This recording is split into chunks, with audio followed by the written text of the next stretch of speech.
ZipRecruiter.com/free to try ZipRecruiter for free. Once again, that's ZipRecruiter.com/free. ZipRecruiter.com/free. The Adam Gold Show. Everybody's bent out of shape about Cooper Flagg turning the ball over twice at the end of the game. He had 26 points, 12 rebounds, and was the best player on the court. Yeah, he turned it over. Kentucky played really well at the end of the game and also at the beginning of the second half. That was the difference. Otherwise, if Duke makes 30% of their threes, they win that game by 10 points. I was impressed by the Blue Devils. I think they're going to get better and better all year. The Adam Gold Show, weekdays starting at noon on 99.9 The Fan. Attention Canes fans, your Carolina Hurricanes are calling on you to bring the energy to Lenovo Center. Get ready to immerse yourself in the electrifying atmosphere of the loudest house in the NHL. Join us in the stands to witness thrilling goals, epic hits, and be a part of the heart-pounding action. Don't miss out as we continue our quest for the cup. From the first puck drop to the final horn, there's nonstop excitement at every Carolina Hurricanes game. Secure your tickets now at hurricanes.com/tickets. Let's go, Canes. Diamonds Direct's biggest and most spectacular sale of the year is starting now. For the first time, it's bigger than ever. Take 20% off virtually everything. Rings, earrings, pendants, bracelets, everything to make this holiday sparkle. This weekend, we're decking the halls with an expanded selection and top designers' appearances in the store. 20% off now through Sunday. Skip the Black Friday madness this year with Diamonds Direct. Open all weekend. For the best selection, quality, and price, shop direct. Get details at diamondsdirect.com. 10 years ago, who could have predicted what the internet would bring? Streaming videos, voice assistants, smartphones, smart homes, work from home. But here we are, wondering what the next 10 years will bring. Whatever it brings, Lumos 100% fiber optic internet is ready with incredible speeds and reliability. So you can do more and be more than you ever thought possible on the internet built for the future. See your future at lumosfiber.com/future. Prescriptions require an online consultation with a healthcare provider who will determine if appropriate restrictions apply. See website for details and important safety information. Subscription required. Price varies based on product and subscription plan. Hi, I'm Dr. Peter Stahl, board-certified urologist and Senior Vice President of Men's Sexual Health at HIMSS. I've helped many guys with ED in my 12 years of practice. But now you can get world-class care for ED 100% online by going to hims.com. So what are you waiting for? To start your free online visit and find ED treatment at up to 95% off brand name prices, go to hims.com/joy. Why choose a Sleep Number smart bed? Can I make my side softer? Can I make my side firmer? Can we sleep cooler? Sleep Number does that. Cools up to 8 times faster and lets you choose your ideal comfort on either side. Your Sleep Number setting. And now during our Black Friday sale, save 50% on the Sleep Number limited edition smart bed. Plus free home delivery when you add a base. And Cyber Monday. To find a store near you, visit sleepnumber.com. Find what you love, love what you find. A Total Wine and More, there's so much waiting for you. All kinds of beers and thousands of wines. Guides in the know and prices so low, it just might blow your mind. You're gonna find what you love and love what you find. Only at Total Wine and More. Drink responsibly. B21. It's Tim Donnelly for Window Nation. Right now, save 50% off all window styles, plus 0 interest for 5 years. Hurry, sale ends November 30th, so schedule an in-home estimate at 866-90NATION or visit windownation.com. That's windownation.com. This hour of the Triangle Sports Leader is powered by Ritchie Law Firm, injury lawyers. Ritchie Law is on top of it. Go to ritchielaw.com. That's ritchielaw.com. WCMC-FM HD1 Holly Springs. The blitz coming, they pick it up. Lofts it down the left side, and Hill's got it. It's a first down to the 35. The Steelers claiming they took it away, and Minka Fitzpatrick's got it. He's running, but the whistles are blowing. The officials are waving their arms. And the officials say steal the ball. Yeah, Peyton Wilson, the rookie out of North Carolina State, makes the play. And they run to the end zone to our left and celebrate. Oh, I love a good dramatic start to the show. Hi, everyone. It's the Adam Gold Show. I am Adam Gold. Victoria's here because it's not Wednesday. Nope. Nope. Got to prep chip. I think I'm going to get one chip day before 2025. I'm sad. That's it? Even though he thinks I'm, planning this on purpose. Is that the one I'm not here? Yeah, the one before Thanksgiving. I'll be here for that Wednesday. A week from this Wednesday, yes. Mm-hmm. I will not be here. I know, it's crazy. Thanksgiving's 10 days away. And it's late this year. Yeah. Thanksgiving is late. I know. That's probably why some people are putting up Christmas stuff now. They're blaming it on it being late. I don't know. Hey, or they just want to put up Christmas stuff. You played Christmas music on this show the day after Halloween. Nonstop. I was here for that. Mm-hmm. So, oh, and it's officially Christmas season because I saw my favorite Christmas commercial in the break room while I was making breakfast. Want to guess? Probably not. Probably not. What? It's the Hershey Kiss one. The colored Hershey Kisses okay, and a red, white, or I thought green and red, and the guy at the end goes. Whew, it's my favorite. Do you know anybody? Do you know? I'm sorry, I stepped all over you. Do you know anybody that has ever given anybody a car for Christmas? No, with the bow on it. Get out of here. First of all, it doesn't snow here either, so it's always a very snowing. good point. It's a very good point. Second of all, no. Yeah, we wouldn't know from snow. All right, we have. There is a lot that of course was Peyton Wilson with an interception for the Steelers, who beat the Ravens without the benefit of scoring a touchdown. Yeah. So if I were the Steelers, if I were a Steelers fan, I would be excited by a win, but I would be nervous that my offense still ain't great. No, because this isn't even the first game that they haven't scored touchdowns in. No, I think even with Russell Wilson, right? Yeah. So 6 field goals were enough to beat the Ravens. Mm-hmm. These games are always weird, though. Yeah. Mike Tomlin versus John Harbaugh, which I believe is it the second most frequent matchup of head coaches in the history of the NFL? Could be. Like the first one is like a long time ago, I think. Right. I have to. I will research that.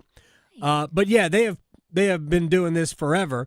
Tomlin has been the coach for a long time. Steelers have had 3 coaches since 1968. Right. Complete opposite of the Panthers, where we have 3 coaches in a season sometimes. Well, we're talking about in organizations, right? But it's a recurring conversation that we have here. Mm-hmm. Organizations win. Steelers have a great organization. They are run well. The Panthers, to this point, have not been run well. Mm-mm. But I am not ruling out the possibility that at one point they will be run well. Yeah. Even, and I've said this before, there's no reason to believe that David Tepper is going to be a good owner. No. He hasn't shown you that he's a good owner. No. But you can become one. You know who became a really good owner of their team who wasn't for a long time? George Steinbrenner. Oh, yeah. I was going to say it's not Jerry Jones. Well, no, he still hasn't figured it out. No. George Steinbrenner became a great owner for the Yankees. You know why?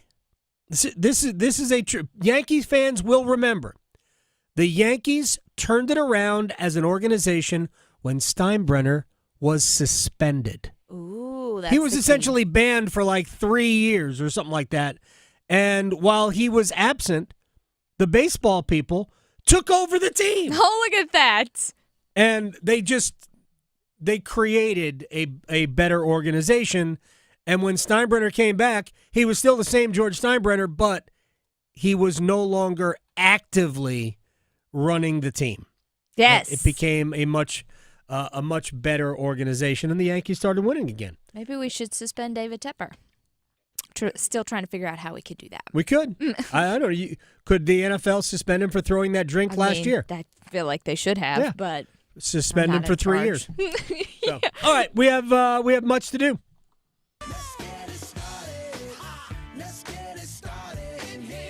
So this is the third consecutive Monday that we have not had to deal with a Panthers loss. I know. That's what I said in the meeting this morning. Third Monday in a row. Another week with no Panthers loss. All right. You remember the last time this happened? Ooh. In a row? 3 wins in a row? 3 Mondays in a row. 3 Mondays in a row. Without complaining about a loss. The off-season? Well, yes, you got that right. You found the loophole Thank in you. the question. There are two correct answers. Okay, during what would be the season, the last time this happened, where Panthers fans did not dread the water cooler on a Monday, was the first 3 games of the 2021 season. They beat Sam Darnold was the quarterback. Yeah. Beat the Jets, beat the Saints, won in Houston to go 3-0. Mm-hmm. Look at that. Fell apart after that. It's only been a handful of years. But that's a long time. That's a really long time. And this one was with the benefit of a bye week. Yes. Now, they have won 2 in a row because the Panthers have only won 2 straight.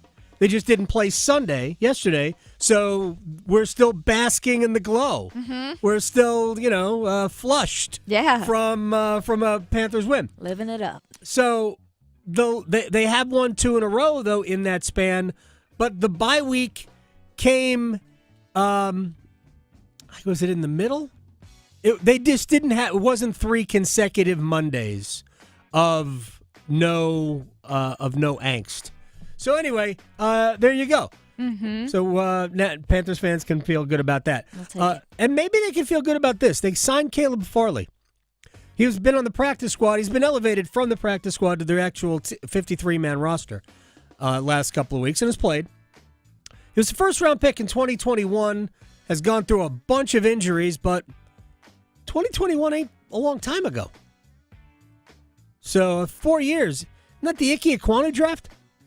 I think so. Is 2021 the Ike Ekwonu draft? I believe so. Or is that no, that's the J.C. Horn draft.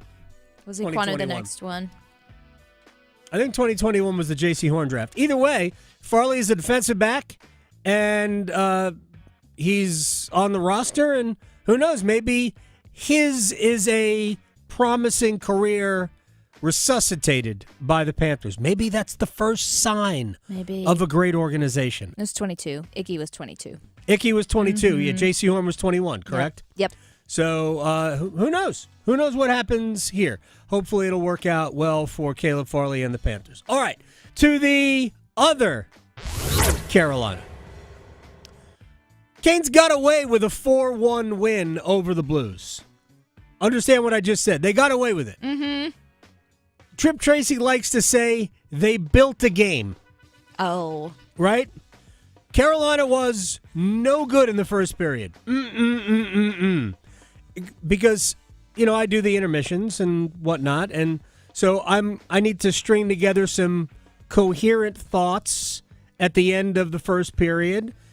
And the first thing I wrote down was, been a long time since the Hurricanes have been this badly outplayed in a period of hockey. Especially a first period. Their starts have been great. It was not good against St. Louis. But right at the end of the period, Carolina goes on the power play. Martin Necas finds Andrei Svechnikov. It's 1-1. You played a bad period, and it's 1-1. And the Hurricanes got a little bit better in the second. I still think the Blues were the better team. But they got a goal. Carolina got a goal 17 seconds into the second. So the goal at the end of the first, the goal at the beginning of the second gave them the lead. They would score again in the second period. Even though the Blues were still better, Carolina led 3-1. Rod Brindamore on the importance at the end and beginning of periods. Well, that's momentum. When you're coming out of a break or starting a game, you want to, obviously, it really doesn't matter, and for every shift matters, but to get the momentum going, right, that's the key. And so, that was what happened tonight. I know, like I said, we didn't have our best. I give, St. Louis more credit, really. They were on their game. But that's hockey. Yeah, that is hockey. We're going to get to the offensive output in a second, but for my money, the best player in the game was Pyotr Kochetkov. You come out of the Saturday game where Spencer Martin was amazing, and we could talk about that because that was just hysterically funny. Two Spencer Martin moments that just grabbed me because they were just delicious, and we'll address it. But Kochetkov, who I guess could have played or at least could have dressed on Saturday, didn't, but he was back in the crease on Sunday. And if he doesn't play well, the Hurricanes are probably down, we'll just say conservatively, 3 goals. There were so many great scoring chances for St. Louis that Kochetkov handled. And he handled comfortably. It was patient, Pyotr. Patient, if you will, last night. He was really, really good. Now we get to the offensive part of the program.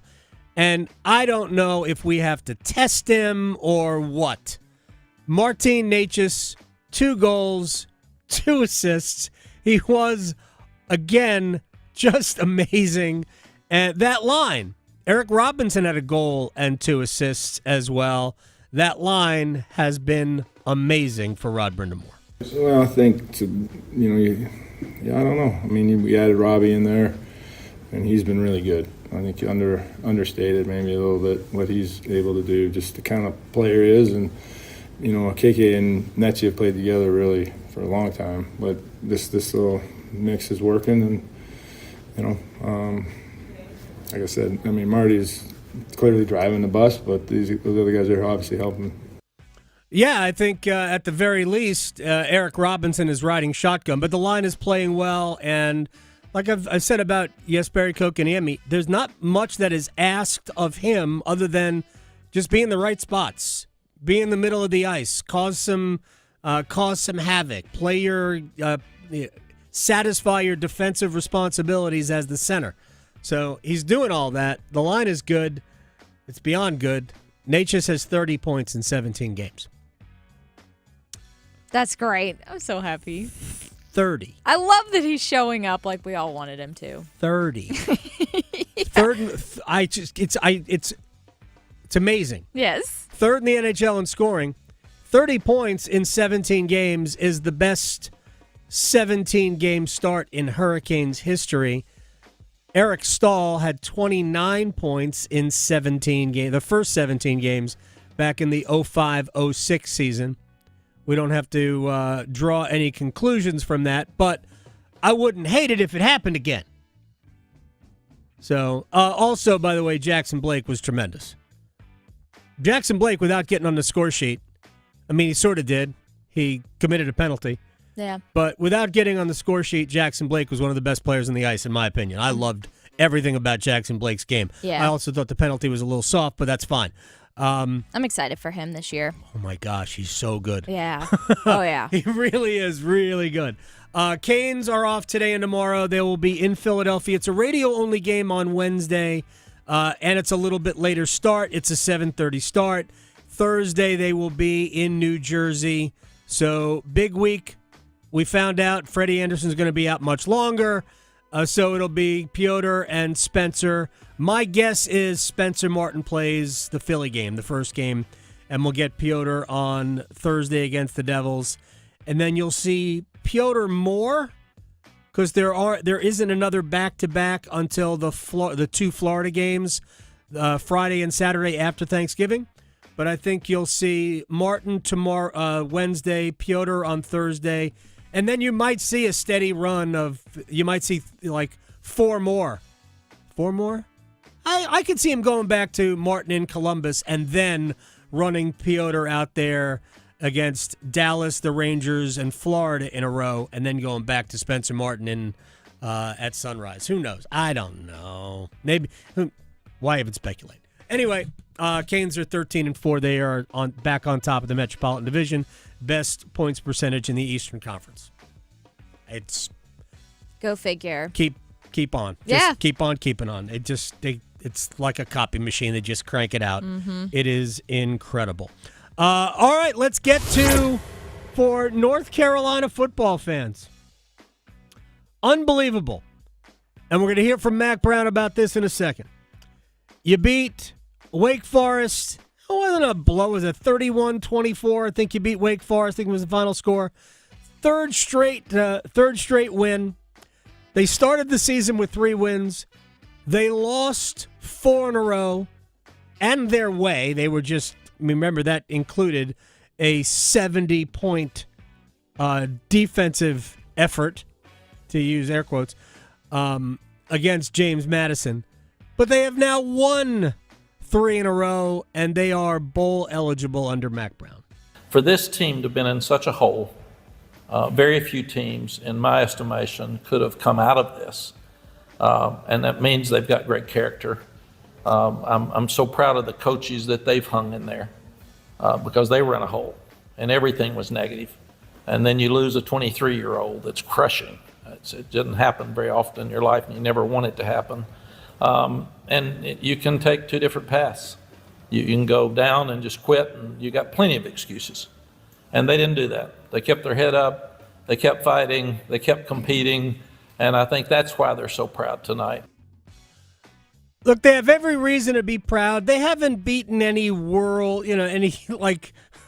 playoff contending teams in this stretch. But it's all right. It doesn't matter. You play who you have in front of you. So they won at Virginia. They won in Tallahassee. They just beat Wake Forest at home. Are any of those teams? Virginia might be headed to a bowl game. I don't know that Wake is, and we know Florida State is not. They've already been eliminated. They actually will finish last. God, when was the last time a team went from first to last in a conference? Stunning. Absolutely stunning that you could do that. Anyway, but the Tar Heels have 3 straight wins. Amari and Hampton in that stretch. Maybe this is why. 521 yards rushing, plus 146 yards receiving.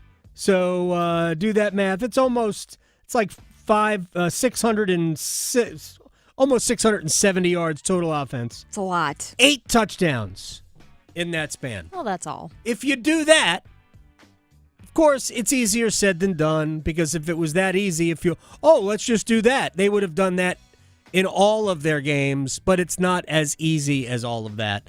But Amari and Hampton has been right around it. Jacoby Criswell has played well. 650 yards passing combined in these 3 games. 4 touchdowns, has not thrown an interception. So Tar Heels taking care of the football, running the ball a lot, playing good enough defense. Again, competition has not been amazing, but North Carolina will not ask any questions about it. And they are now 6-4 and bowl eligible with 2 games left. They're at Boston College, and then they will host NC State. All right, couple of, at least one other ACC result this weekend, as Clemson had a 10-point lead entering the 4th quarter, gave it all away, and then rallied on a Cade Klubnik touchdown run, I think a 50-yard touchdown run. And they beat Pitt 24-20. I still believe that Clemson has an at-large chance, not a great one, but also not completely far-fetched. They're just going to need a lot of help. And they must beat South Carolina, obviously, the last Saturday of the season. I think they probably need to win that game pretty convincingly. I'm just not sure Clemson has it in them to win a game convincingly. I thought they might do it against Pitt. Not really, but at least they came back and won the game. There was nothing earth-shattering in college football this week. BYU did lose, and they've got pretty much a make-or-break game coming up this weekend. But BYU did lose. Georgia beat Tennessee. Oregon tried to lose at Wisconsin. They tried everything they could, but Wisconsin wouldn't allow it. So Oregon won 16-13. Not quite as dragging us back in time like the Steelers and Ravens did, but we're kind of used to it with the Steelers and Ravens. So this week in the ACC, in terms of other games, Wake is at Miami. I mean, Miami should blow Wake's doors off. SMU is trying to stay undefeated in the league. They're at Virginia, and Virginia Tech is at Duke. Duke's looking for their 8th win of the season. Unbelievable. And like Duke has a chance to finish 5-3 in the league if they win their last 2 games. Virginia Tech at home, and then they play Wake Forest to close out the year. If Duke goes 5-3 in the league, I just don't even. Yeah. Like Manny Diaz should be coach of the year. He absolutely He won't should. be because Rhett Lashley from SMU is probably going to win it. True. Because they have a chance to be in the college football playoff. All right, one more thing. And we're going to talk NFL with Will Brinson here in a second. So, for some time now, we have been aware that the NBA is leaving TNT. They are going to, I think it's Amazon, as well as NBC and ABC, ESPN. And they're like, what's going to happen with Inside the NBA? It's the best pre-post entertainment show around a sport. The only thing that compares to it is College Game Day for ESPN around football, but Inside the NBA is probably more fun. Anyway, a year when the announcement came about, 8 months ago, the guys at TNT, Barkley, Shaq, Kenny Smith, Ernie Johnson, they joked about it. Here it is. Why wouldn't you go to ESPN? Why wouldn't you go to ESPN? They're going to work me like a dog about I'm just saying. The things that happen on this show. ESPN 1, 2, 3, you know what? ESPN News, ESPN U, ESPN Radio, and then come up with that little puny trick. Nothing. ESPN Deportes. I'm telling you, nothing good happens after 1:15 in the morning. ESPN Deportes. They have me on ESPN Deportes say, muy bien, gracias.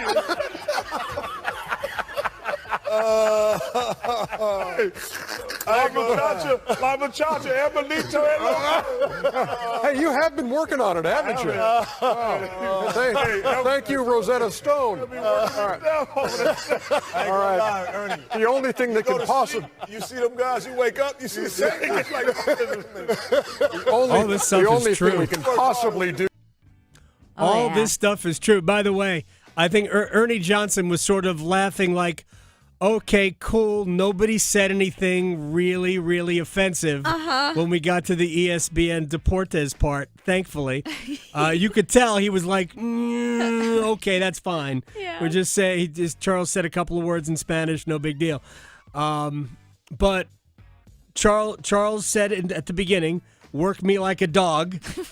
And Kenny Smith said, you wake up in the morning, the people are on, and you turn it on later, the same people are on. Yep. Some of that stuff is recorded, but still.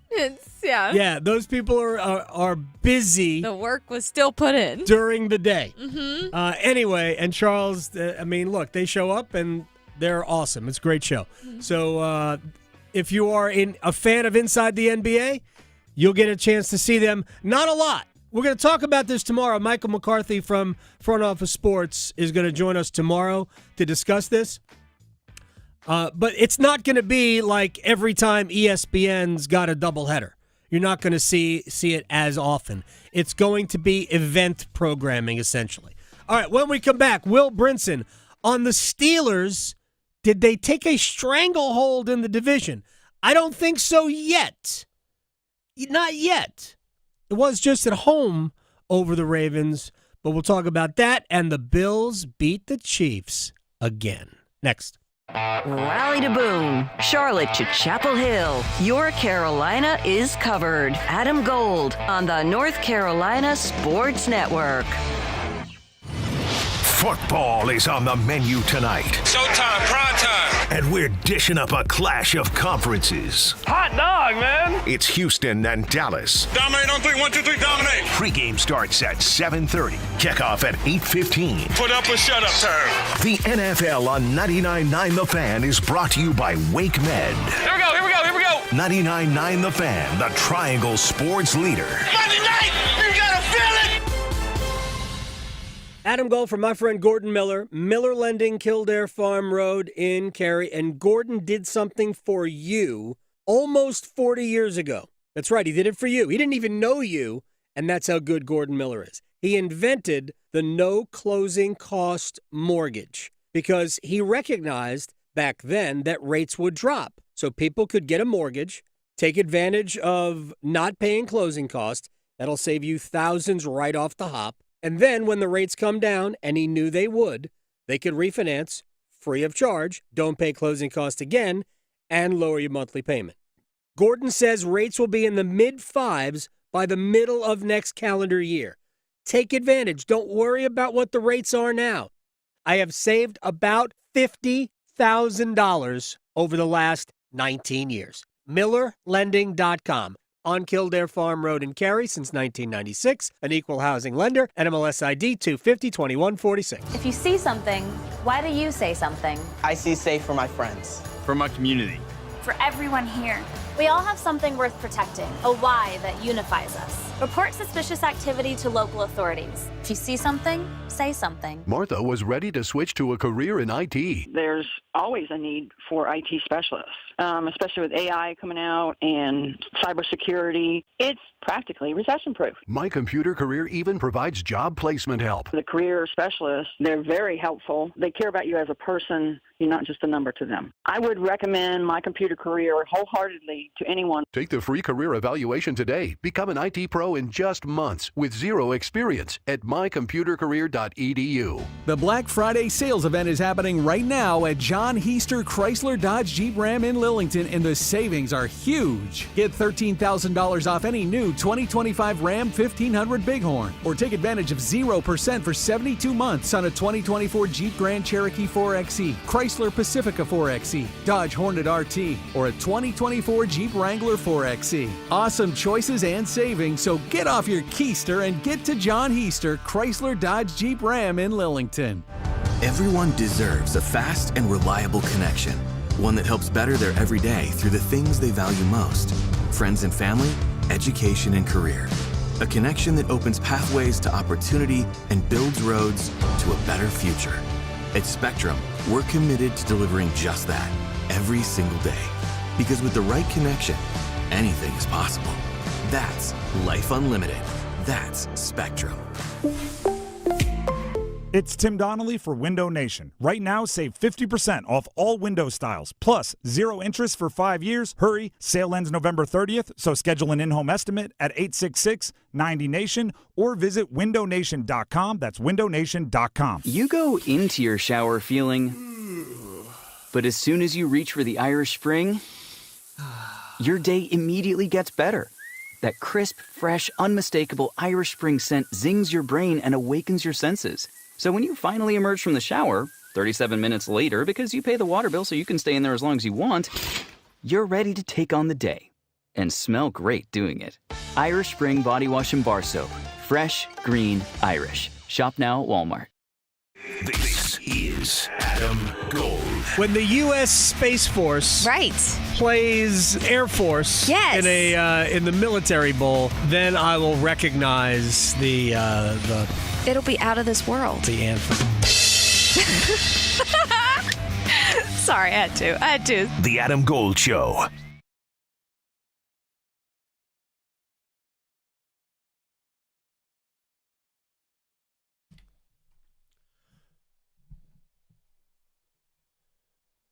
It's the Adam Gold Show. I am Adam Gold. Victoria producing the program, whatever I just tried to say. You said Stranglehold before we left the last time, so that's where the inspiration came for the bump song. Oh, okay. Very nice. Very nice. It doesn't explain why I couldn't say the program. But well, it's Monday. Just blame it on Monday. It's fine. It is Monday. I had trouble yesterday, too. So I hope this is not a developing trend. Maybe if I just slowed down a touch. Just a touch. The NFL does not slow down for anyone. We are almost through Week 11. It should be fun for Dallas at home to Houston tonight. As always, Mondays are set aside for Will Brinson, senior NFL writer, CBSSports.com. He sorts the Sunday pile. I'm going to guess that a big part of your thrust was in Pittsburgh. Steelers beat the Ravens 18-16, 2-point conversion, not successful for Baltimore. We're used to that. What is Baltimore's record with 2-point conversions with a chance to tie or win? I have not done that math. Has anybody at CBS done that math?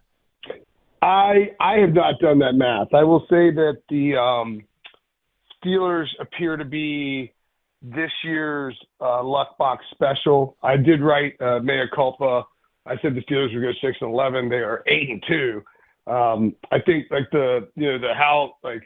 how did we win, or did we win well or did we lose badly? Math that people put out in the wake of each college and each NFL week probably shows that the Steelers should be a little bit closer to 500. But the formula they put together here.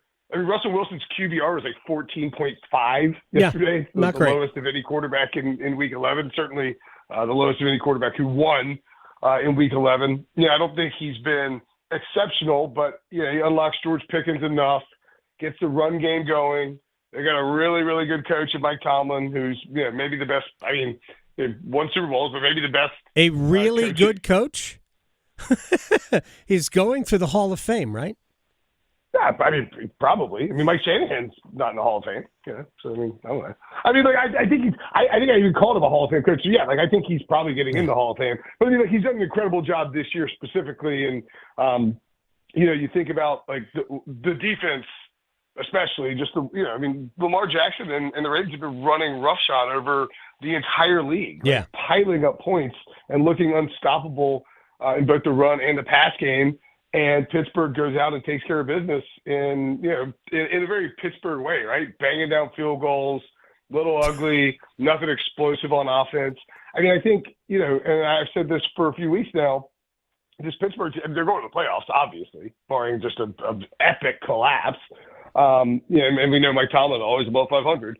But I do think, it's one of those where you see that game yesterday, they played poorly and still managed to beat a really good Ravens team.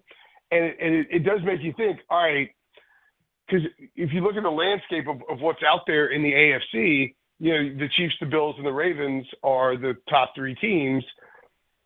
If they can hold the Ravens to not much, I think they could slow the Bills and the Chiefs down too, right? I mean, that's just what the defense can do. It'll come down to, can that offense produce enough to win some playoff games? It does feel like this year more than past years, a team like Pittsburgh could get in the playoffs. Maybe I don't think they'll get the 1 seed, but they're certainly still in the mix. I mean, Chiefs 9-1, they're 8-2, right? Right. No, they are in the mix, but we agree that Pittsburgh's probably not going to go 14-3. Right, exactly. Like Pittsburgh is probably going to end up hosting a wild card game, and then maybe have to go on the road against however it shakes out. I just think it's like, I think this year more than other years, a team like Pittsburgh could maybe get in, and just because of the limitations that you have on something we've seen to beat the Ravens. The Chiefs are not, maybe they're the same as last year, and maybe they can get hot in the playoffs offensively. But the Bills, the Bills are a really good football team, and Josh Allen is an awesome player. But you could see Pittsburgh giving the Bills a game. I think they'd be a touchdown dog in Buffalo. But I mean, it just feels like this, a team like Pittsburgh or even the Chargers could get in the playoffs and finagle their way into something more, just because of the limitations and sort of the way that the whole playoff bracket is shaking out. Denver looks like a playoff team.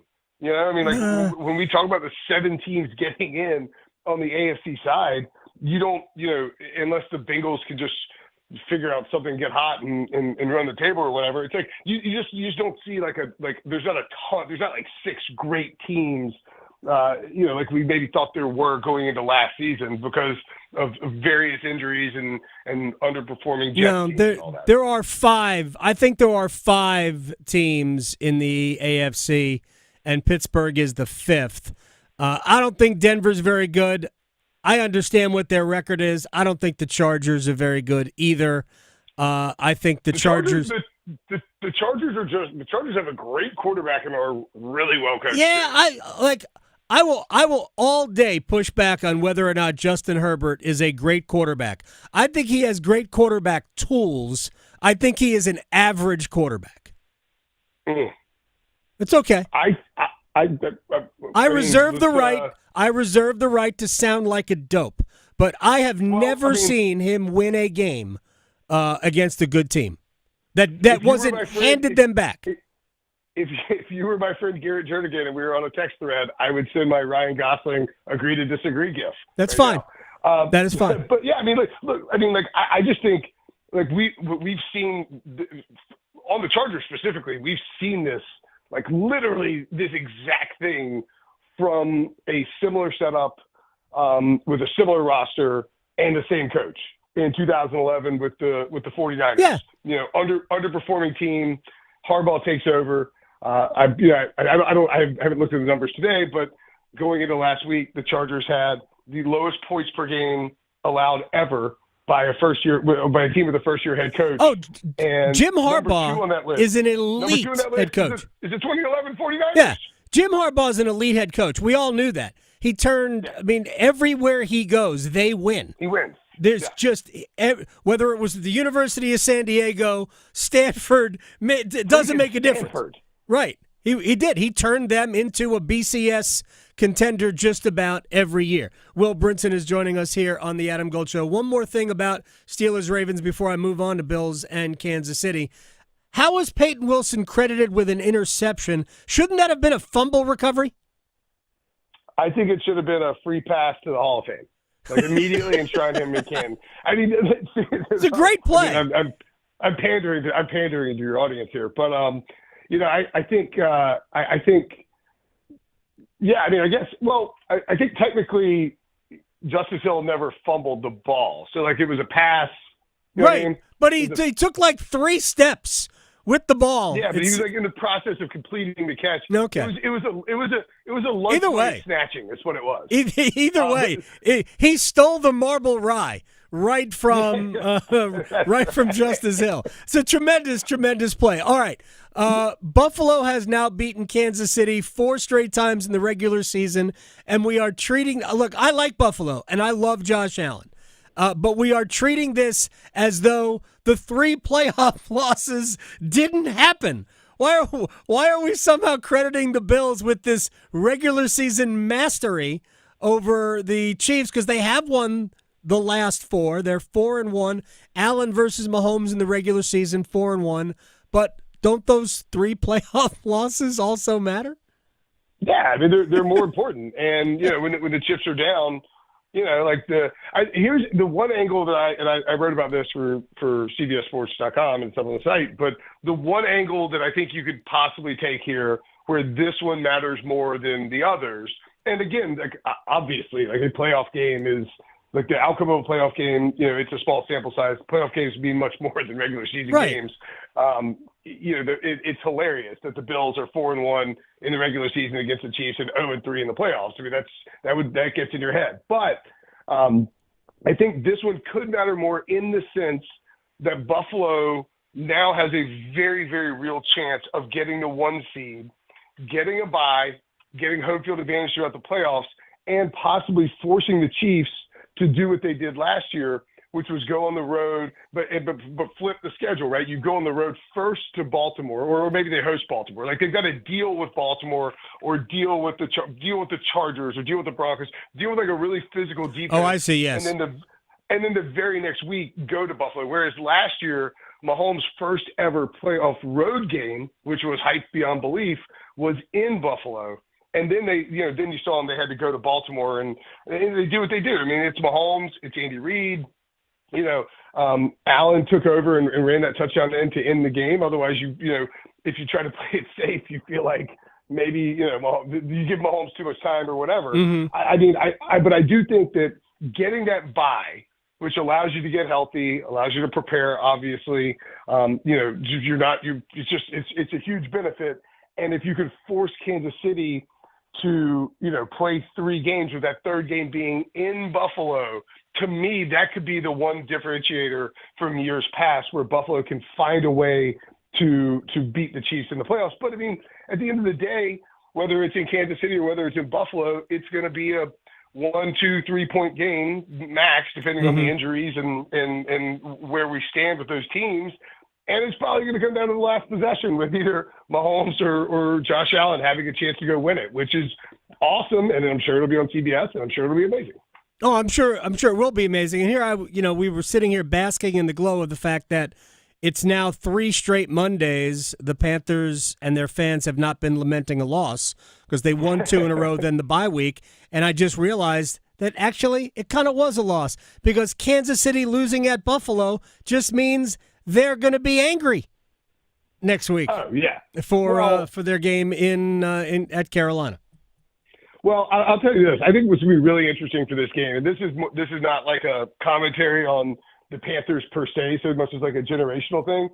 But I was at a scouting thing last week with my son Robbie, and one of the kids in there, shout out to Crawford Anders, is a big Chiefs fan, right? And I know a lot of kids that age, like my godson Teddy who lives up in DC is a big Chiefs fan, and I think there's a lot of kids in this like generation. The kids who are like 8, 9, 10, 11, whatever it is, are, they're not bandwagon Chiefs fans. They're just, they're Mahomes fans. Right, exactly. And I'm just genuinely curious to see how many North Carolina residents have children at that game who are wearing Mahomes or like Kelsey shirts. Right, absolutely. And I think it's a pretty good ticket, too, because you get to see Mahomes in Charlotte. I would tell anyone who's listening, who's on the fence about going or not, if you've never seen Patrick Mahomes play in person and you have an opportunity to go, it's worth it, even if the game ends up being Chiefs 55, Panthers 3. Like, it doesn't matter. You'll get to see Patrick Mahomes play in person. Well worth the trip. Highly recommend it. Have seen him play many times, and it is awesome. All right, speaking of 55-3 or a reasonable facsimile thereof, and let's try to hit a couple of games real quick here. Was that a game where the Lions were like Alabama and the Jaguars were Mercer? Yeah, what the hell was that? It's the first time. Is Doug Peterson getting fired right now? I mean, if my Apple Watch buzzes, I'm assuming it's Doug Peterson getting fired. It's their bye week. Wouldn't be surprised if he's let go. The real issue for Jacksonville is, to be honest, Trent Baalke, the former San Francisco GM, who's been there for a while, the GM in Jacksonville. He's a snake in the building. If the Khan family doesn't clean him out too, they're going to have a hard time attracting, really good candidates. But the early buzz is that Ben Johnson, the Lions OC, would be interested in that job, and he certainly helped get Doug Peterson fired if it does happen. And then Belichick obviously being bandied about. So, I mean, look, the Jaguars do a good job, but the Jaguars right now, poorly coached, poorly managed, et cetera. And the Lions, first team since 1979 to outgain an opponent by 475 yards or more. Unbelievable. I mean, that to see that score in an NFL game is absolutely mind-blowing. You don't see that often. At least for Shad Khan's sake, at least Fulham is in the top half of the Premier League table. By the way, the record for most 50-point games in a season is 3. 5 teams have that. Just one, the 2013 Broncos, is post-merger. The Lions have a pretty realistic shot at getting there just because their offense is so explosive. Their offense is it is incredible. All right. Things going well in New York with the Jets? I mean, they lost like 6 or 7 must-win games. It's unbelievable. They've been bad.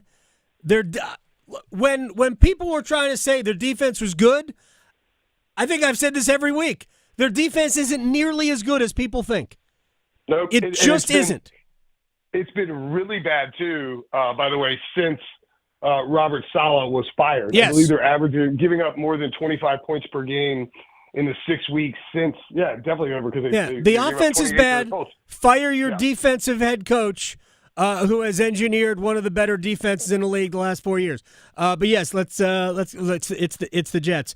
Real quick, since the Cowboys are minus 94 in their 0-4 home record, and that includes only a 3-point loss to the Ravens in Week 3. Are we anticipating anything other than getting blown out by the Texans tonight?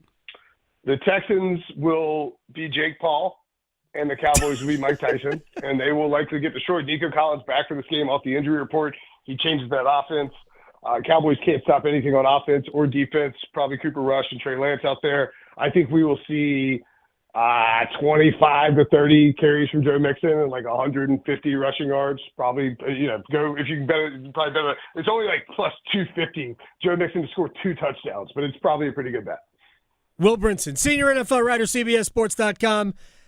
At Will Brinson on Twitter. Sir, I appreciate your time. All right, buddy. See you next week. You got it. Will Brinson here on the Adam Gold Show. When we come back, one-timers. And yeah, I did find a Panthers negative. Chiefs lost. Not going to be excited. Tough. I was prepared to pick Carolina. Ooh. If the Chiefs were 10-0. Yeah, it's going to be bad. It's going to be really bad. One-timers is next. Raleigh to Boone, Charlotte to Chapel Hill. Your Carolina is covered. Adam Gold on the North Carolina Sports Network.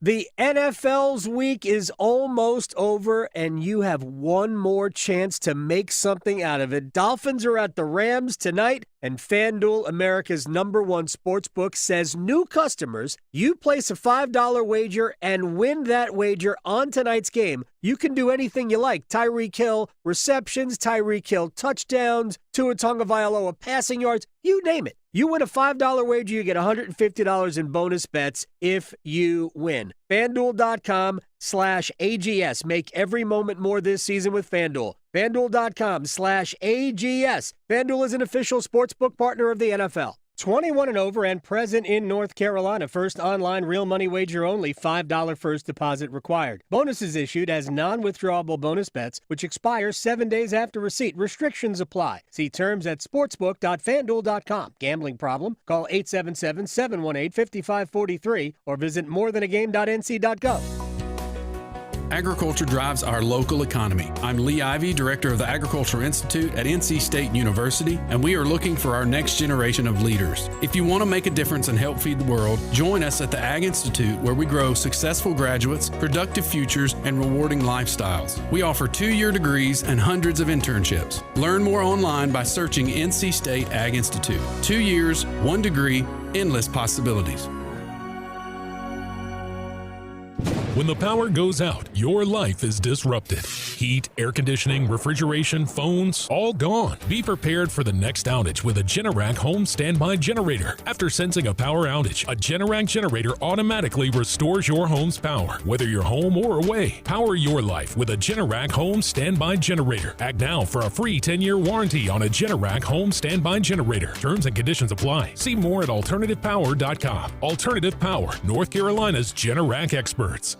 You wouldn't ask your mechanic to help stage your property for an open house. As NC Realtors, we're experts who make buying or selling property easier for you. Using the latest technology and armed with local insights, our Realtors help you find properties you would want to call home. We also know which details make your property more attractive to other buyers. From start to finish, our Realtors know. Find out more at ncrealtorsknow.com.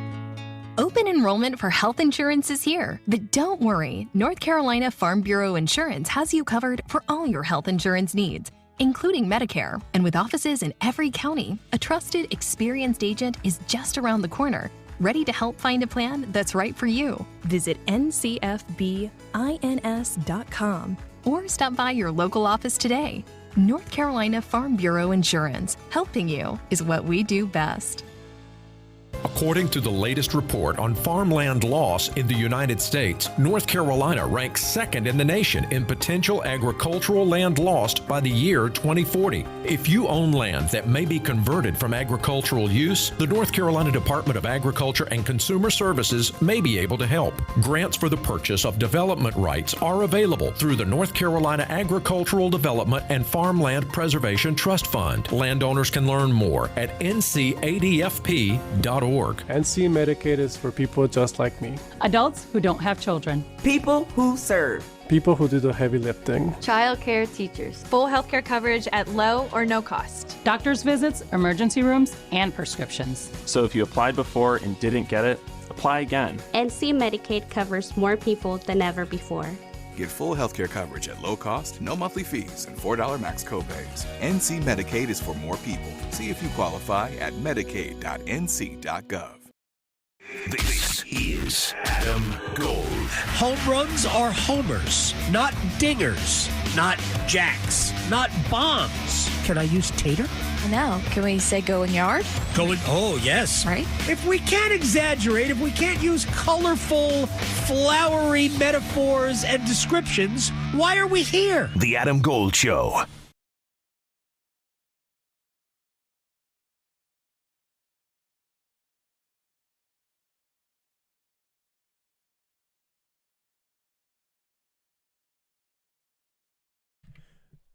It's the Adam Gold Show. I am Adam Gold, Victoria on the ones and twos. Wes Durham joins us next hour. We will talk to the reason the Atlantic Coast Conference is the third most profitable league in the country. He will join us. We'll talk a little football, maybe a little hoops. He's been busy, but right now it's time for one-timers.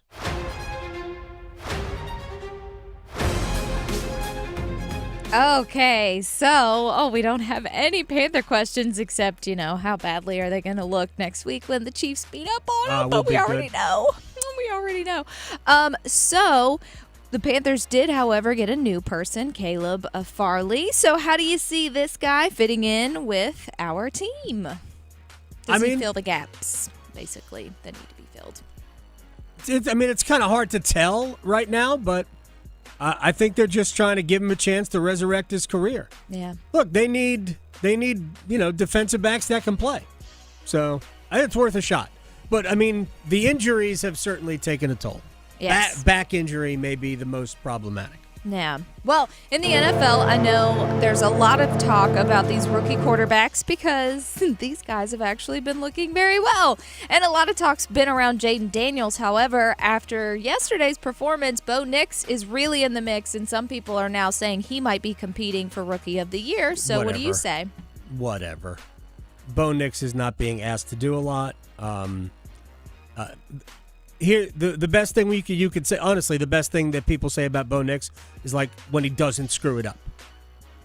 That's kind of like, look, I'm not saying he doesn't have ability. We saw Bo Nix in college. Bo Nix could throw for some big numbers, and then he could just completely lose his mind.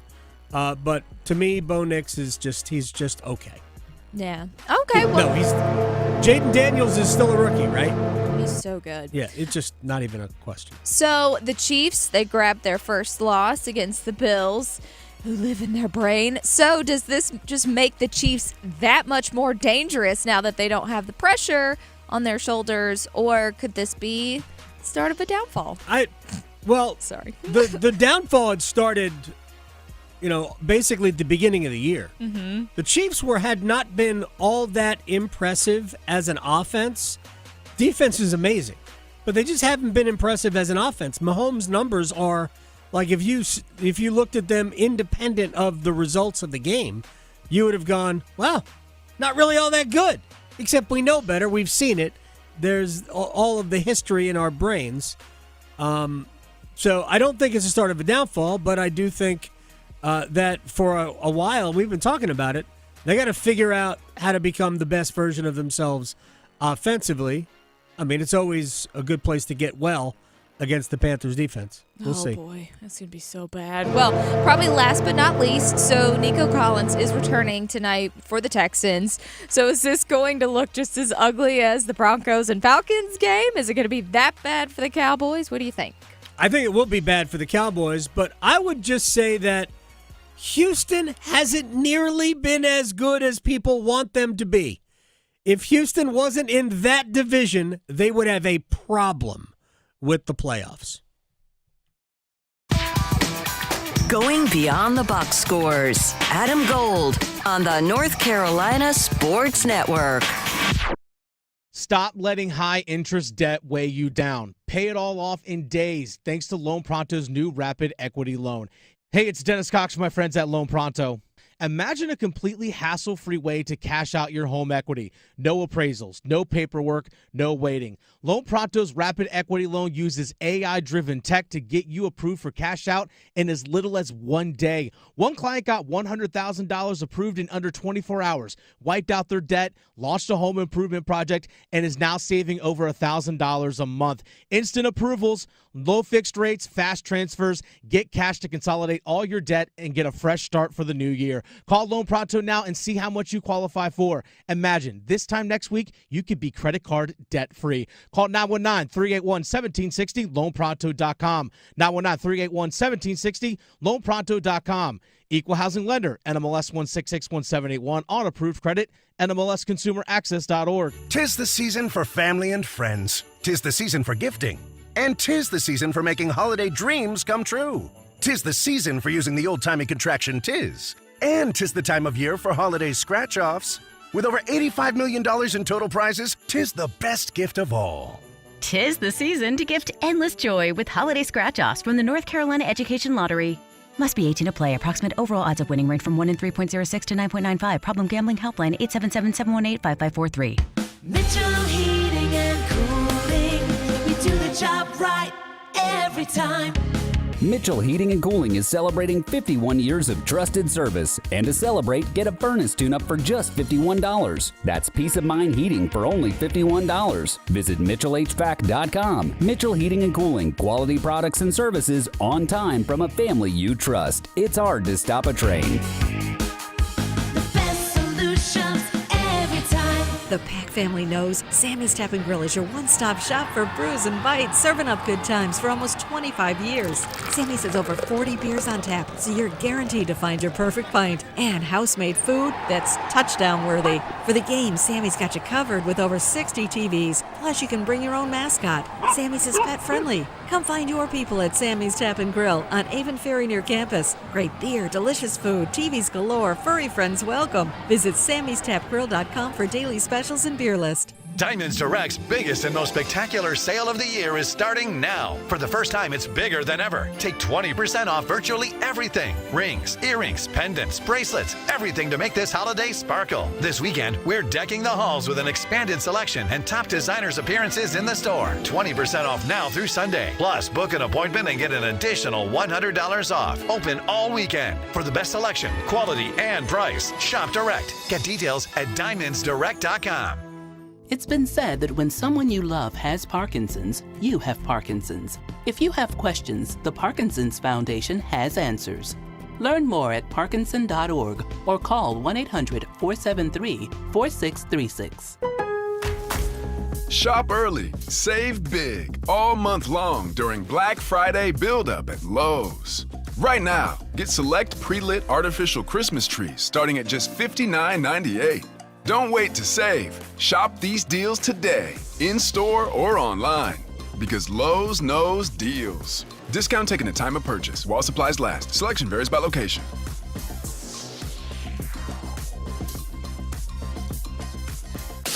This hour of the Triangle Sports Leader is powered by Ritchie Law Firm, injury lawyers. Ritchie Law is on top of it. Go to ritchielaw.com. That's ritchielaw.com. They score! WCMC HD1 Holly Springs. Take us with you on radio, web, app, Alexa, and YouTube. 99.9 The Fan, the Triangle Sports Leader. Wake moving up front. Carolina will hand to Hampton. Leaps over the pile. Is hit at the 4. Let's go! His way in for the touchdown. Hampton was met midair and would not be stopped. Wow. I think it was Nick Anderson, the leading tackler in the ACC, who met Hampton midair, and Hampton still landed on his feet and pushed Anderson into the end zone. Absolutely incredible. He also set a career high in yards on the run, 238 of them. Jones Angel on the Tar Heel Sports Network. Hampton would finish with 244 yards rushing, another 16 receiving yards. Not a real productive day catching the ball, although he did catch 5. But in the last 3 weeks, all North Carolina wins, all Hampton has done is gain 521 yards on the ground with 7 touchdowns, catch 11 passes for 146 yards, and 1 touchdown. So 8 scores. I mean, almost 700 yards in combined yards from scrimmage. Probably not a surprise that they have won all 3 games, especially since they haven't played anybody good. But you could sometimes make the argument about North Carolina too, right? I mean, the game at Boston College this week will be more difficult. And, of course, the season finale against NC State will also be hard. But Carolina's bowl eligible. And when you lose 4 in a row and you look like you've lost your way and you've been through the ringer emotionally with the passing of their teammate, then you understand that, especially when you're dealing with young men. I'm not going to call them kids because they're not kids, but they are really young men that in many ways don't know how to handle these things. They have negotiated it pretty well. So good for the Tar Heels to get bowl eligible, and now we'll see how they can end the season. Maybe they can win both, go win a bowl game, win 9 games out of nowhere. And Mac Brown will stick around. Yeah. Anyway, let's take another look at the news of the day. We'll start there. Mac Brown, your team is now bowl eligible. For this team to have been in such a hole, very few teams, in my estimation, could have come out of this. And that means they've got great character. I'm so proud of the coaches that they've hung in there because they were in a hole and everything was negative. And then you lose a 23-year-old that's crushing. It doesn't happen very often in your life, and you never want it to happen. You can take 2 different paths. You can go down and just quit, and you got plenty of excuses. And they didn't do that. They kept their head up. They kept fighting. They kept competing. And I think that's why they're so proud tonight. Good for them. Again, they have been through a ton. All right. I was looking at the most recent the AP poll. Although the coaches poll and the AP poll are pretty similar. And it once again hits home that they don't really care who you've played. Because if we cared who you played, I realize Georgia's got 2 losses.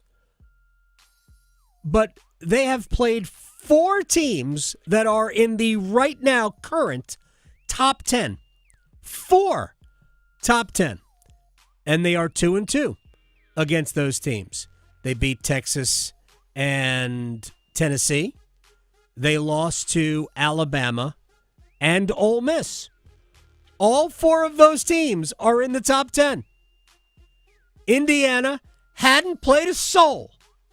Granted, they are undefeated and are 5th in the polls.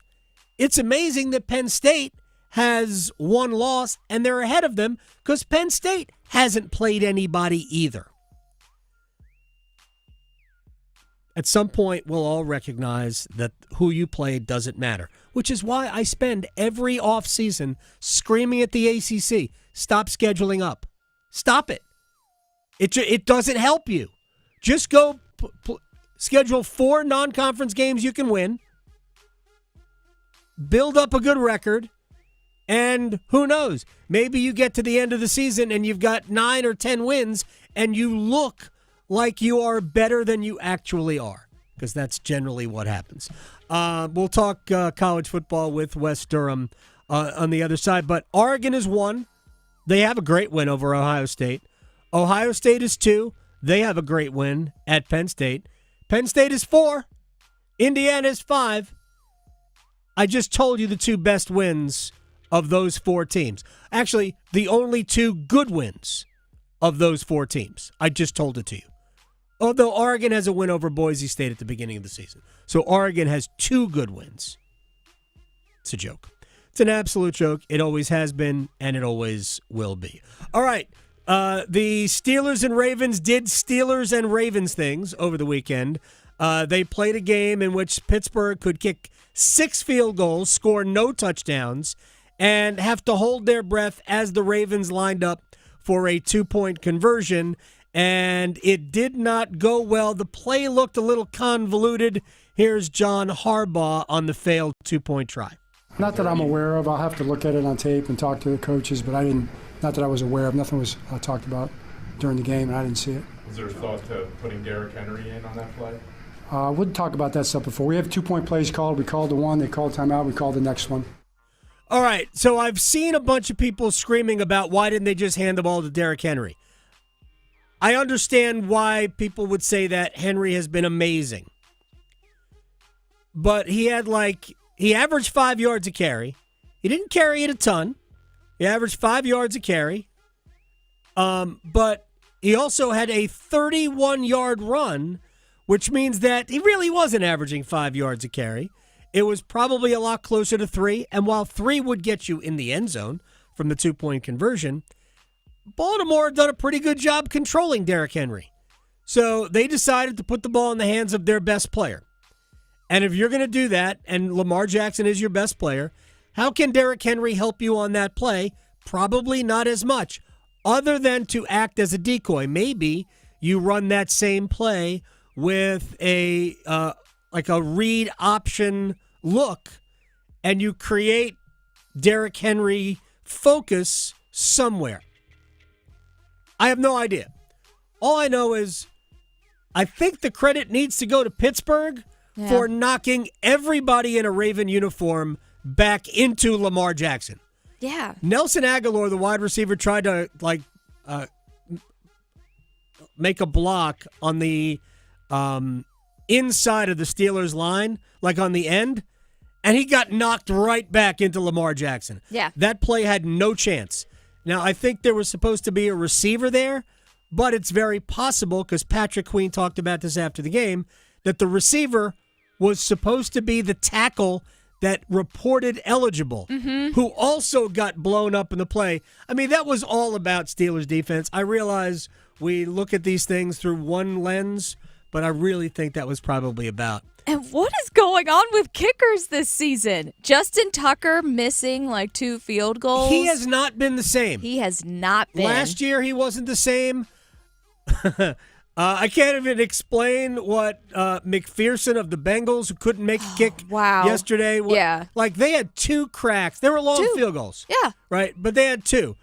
And he missed them both. Mm-hmm. Right? So, we had Moody, the 49ers kicker. Right. Made one of his last 4 in that game. I know. So there have been bad kickers. I shared this on the Twitters, but as of right now, I don't know what this world is, but because of Justin Tucker's 2 misses yesterday, Eddie Pinheiro is the new most accurate kicker in NFL history. In history?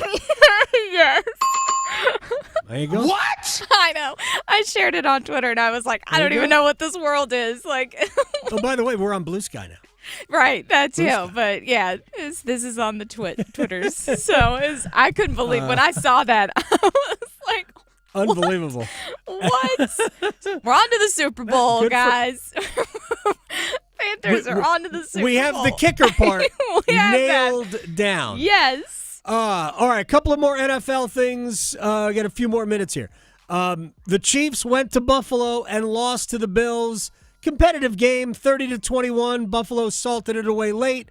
Here's Andy Reid on the takeaway from the Chiefs' loss. The main thing is that they're a good team, and if you have a few mistakes in there, they get capitalized on. But you keep battling, and normally good things will happen. But they did a nice job on that last drive, and so that's we got to take care of business on those. Yeah, look, the Chiefs have struggled offensively all year. I mean, there's just no other way to look at it. They have, I think Patrick Mahomes threw an interception on his second pass attempt. Yeah. Or the second play from scrimmage. I was otherwise occupied. I had a hockey game yesterday. True. So this was not as much as I was interested in the outcome of the game. There wasn't much for me to do while watching it because I couldn't watch it. But Buffalo puts it away late. They score 2 touchdowns in the fourth quarter, but ultimately it comes down to mistakes. Kansas City's made a lot of mistakes, and they haven't yet figured out their offensive, maybe it's personnel, maybe it's the line, maybe it's Patrick Mahomes. Yeah. He could be having a bad year. I don't know. I do trust that they will figure it out. Mm-hmm. He's too good, they're too good. The Bills, by the way, have now won 4 straight in the regular season from Kansas City. Here's their head coach, Sean McDermott.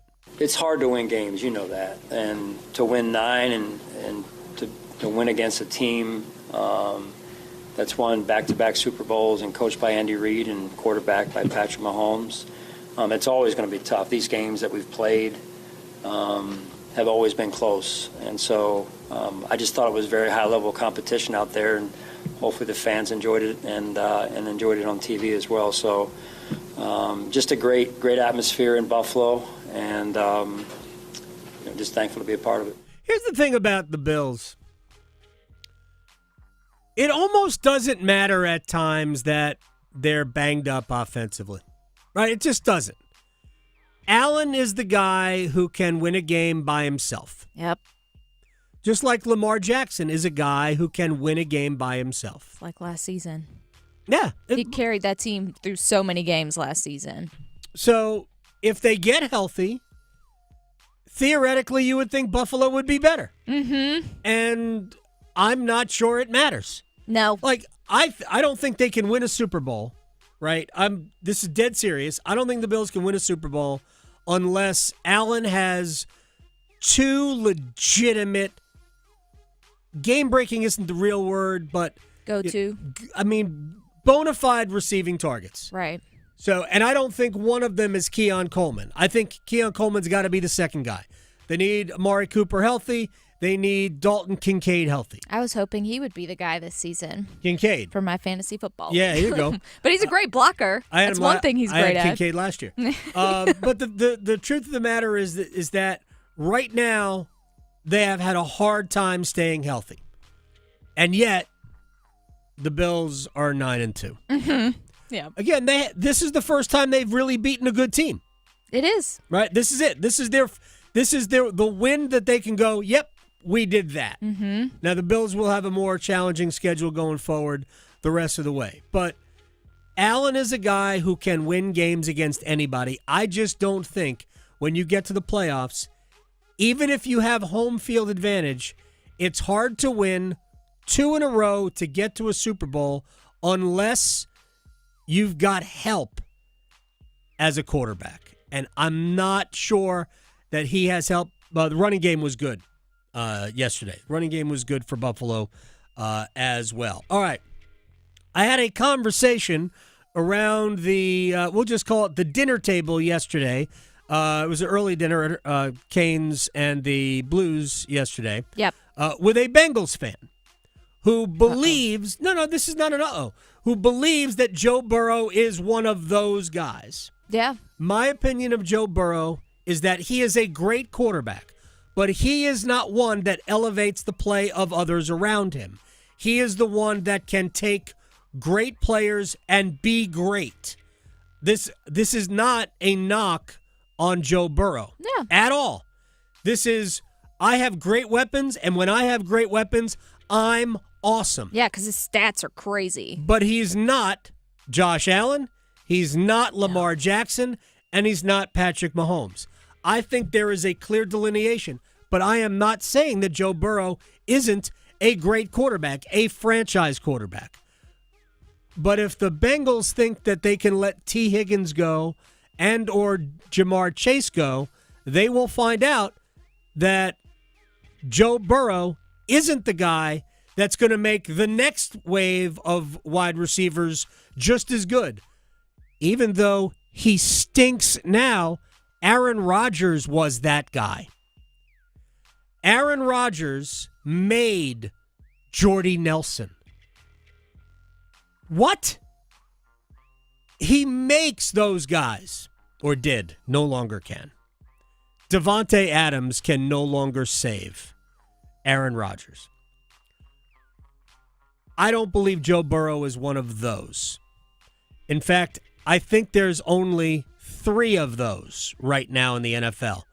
And honestly, that's probably a normal number. I can't think of a time where we had guys who could automatically make everybody else around them better. No. These guys are next level. Jackson, Allen, Mahomes. Burrow's great. Franchise great. But he's not going to elevate the next level of wide receiver. All right, when we come back, Wes Durham is going to join us. We'll talk about the Clemson win over Pitt, SMU as a playoff contender, Miami, and more. All of that, plus the landscape of college football. Next. Going beyond the box scores. Adam Gold on the North Carolina Sports Network.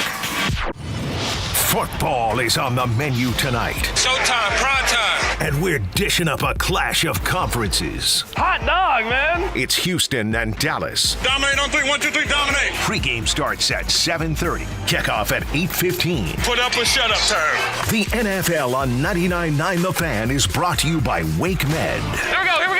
99.9 The Fan, the Triangle Sports leader. Monday night, you gotta feel it. Adam Gold here from my friends at FanDuel, America's #1 sports book, and Monday Night Football is here as we wrap up Week 11 with a Lone Star State Showdown. And by the way, new customers, bet $5, win that bet, get $150 in bonus bets as long as you win it. So here's some information for you. Dallas at home to Houston. The Cowboys are minus 94 in points in 4 home games. Minus 94. Do with that what you will. FanDuel.com/AdamGold. Make every moment more this season with FanDuel. FanDuel is an official sportsbook partner of the NFL. 21 and over and present in North Carolina. First online real money wager only. $5 first deposit required. Bonuses issued as non-withdrawable bonus bets, which expire 7 days after receipt. Restrictions apply. See terms at sportsbook.fanduel.com. Gambling problem? Call 877-718-5543 or visit morethanagame.nc.gov. The Ram Black Friday sales event is going on now, with great deals on a wide selection of powerful and dependable Ram trucks. Right now, finance and get $8,500 total cash allowance on the 2025 Ram 1500 Bighorn Crew Cab. Go to ram.com and hurry to your local Ram dealer for this Black Friday offer. $8,500 total cash allowance on the 2025 Ram 1500 Bighorn Crew Cab. Financing for well-qualified buyers through Stellantis Financial. Not all customers will qualify. Residency restrictions apply. Take delivery by 12/2/24. For the 4th year in a row, the Durham Sports Commission is proud to present the Champion Durham Classic, a premier high school basketball invitational taking place in the Bull City. As the high school basketball season heats up, you won't want to miss out on all the action. From November 21st to 23rd at Hillside High School in Durham, this exciting sporting event will feature both boys and girls teams from local schools like Jordan, Hillside, Southern, and Cardinal Gibbons. Get your tickets today at DurhamNCSports.com. I went to My Computer Career because I needed job security. Because I wanted a career in cybersecurity. I went to My Computer Career because IT jobs are everywhere. My old job was going nowhere. I went because I didn't want college loans for the rest of my life. Because I wanted a career for the rest of my life. Go to mycomputercareer.edu and take the free career evaluation today. Classes available online or in person. Financial aid available for qualified students, including the GI Bill. 529 college savings plans accepted. See if you're a winner every night. Watch live lottery drawings on WRAL-TV's 11 o'clock news. That's right, Carolina Pick 3, Carolina Pick 4, and Carolina Cash 5 numbers every night on WRAL-TV's 11 o'clock news. See if you're a winner before you go off to bed. Get your lottery numbers live every night. North Carolina Education Lottery. Only on WRAL-TV's 11 o'clock news. Shop early, save big, all month long during Black Friday build-up at Lowe's. Right now, get select pre-lit artificial Christmas trees starting at just $59.98. Don't wait to save. Shop these deals today, in-store or online, because Lowe's knows deals. Discount taken at time of purchase while supplies last. Selection varies by location.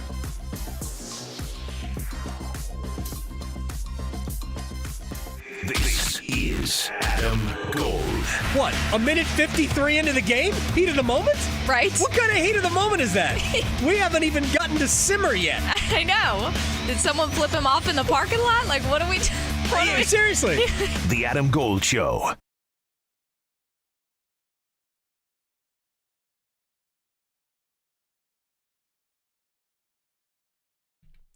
It's the Adam Gold Show. I am Adam Gold. Victoria on the ones and twos. 2 more weekends of regular season college football before the championship games. We've got, 7 more weeks of the NFL. 7 more weeks, 8 more weeks. We're headed to week 11? Week 12? This is week 11, yeah. We're headed to week 12, so I don't even know. So 7 more weeks of the NFL. Wes Durham is in first place, the voice of the Atlanta Falcons in the NFC South. And he's not in any place other than number 1 in our hearts. The voice of the ACC, the reason the conference earns a profit, joins us, the one and only Wes Durham. Sir, first of all, happy anniversary to you. Oh, thank you very much. That's very kind of you. Yes, Saturday was 17 years to my Victoria, not your Victoria, as they say. Well, it's been 3 years basically for us. Yeah. But I retweeted when I used to be on Twitter. You should come over to Blue Sky and join all the cool kids. Oh, I'm on Blue Sky. Oh, you are? Oh, yeah. I will make you my 4th follow. Dude, I'm on all of them. You can't find one I'm not on. Let's put it that way. I'm going to do a search for Wes Durham, and I will follow you. You'll be my first non-Liverpool follow. And I'll share something with you. When you get to my Blue Sky account, you'll know it's different because it's not just me. It's actually me and my Victoria on the Sea to Sky Highway in Canada last summer. That's my profile picture on Blue Sky. Oh, very nice. Very lovely. Yeah. So, but again, I saw that. I tweeted a little heart with 2 birds. Thanks. I appreciate that. 4 lovebirds. All right, so let's Where start. you want to start? I want to start with Clemson, and I want to ask you, this is really a big picture question about college football, and I'm going to use the Clemson Tigers as an example here. Okay. Had Clemson, instead of scheduling Georgia, had Clemson played, let's just throw in Kansas to start the season and won that game 27-21 when we thought Kansas was good. Where would Clemson be in the rankings given the exact same rest of the regular season? With 2 losses, you mean? No, with 1 loss. Had they beaten Kansas, rather than lose to Georgia, right. Beat Kansas. They'd probably be in the top 10. Right. They'd probably be in the top 10. So, my biggest question I ask every season, where is the mechanism that rewards you for playing a good schedule? Because we've got Penn State and Indiana at 4 and 5 without any good wins.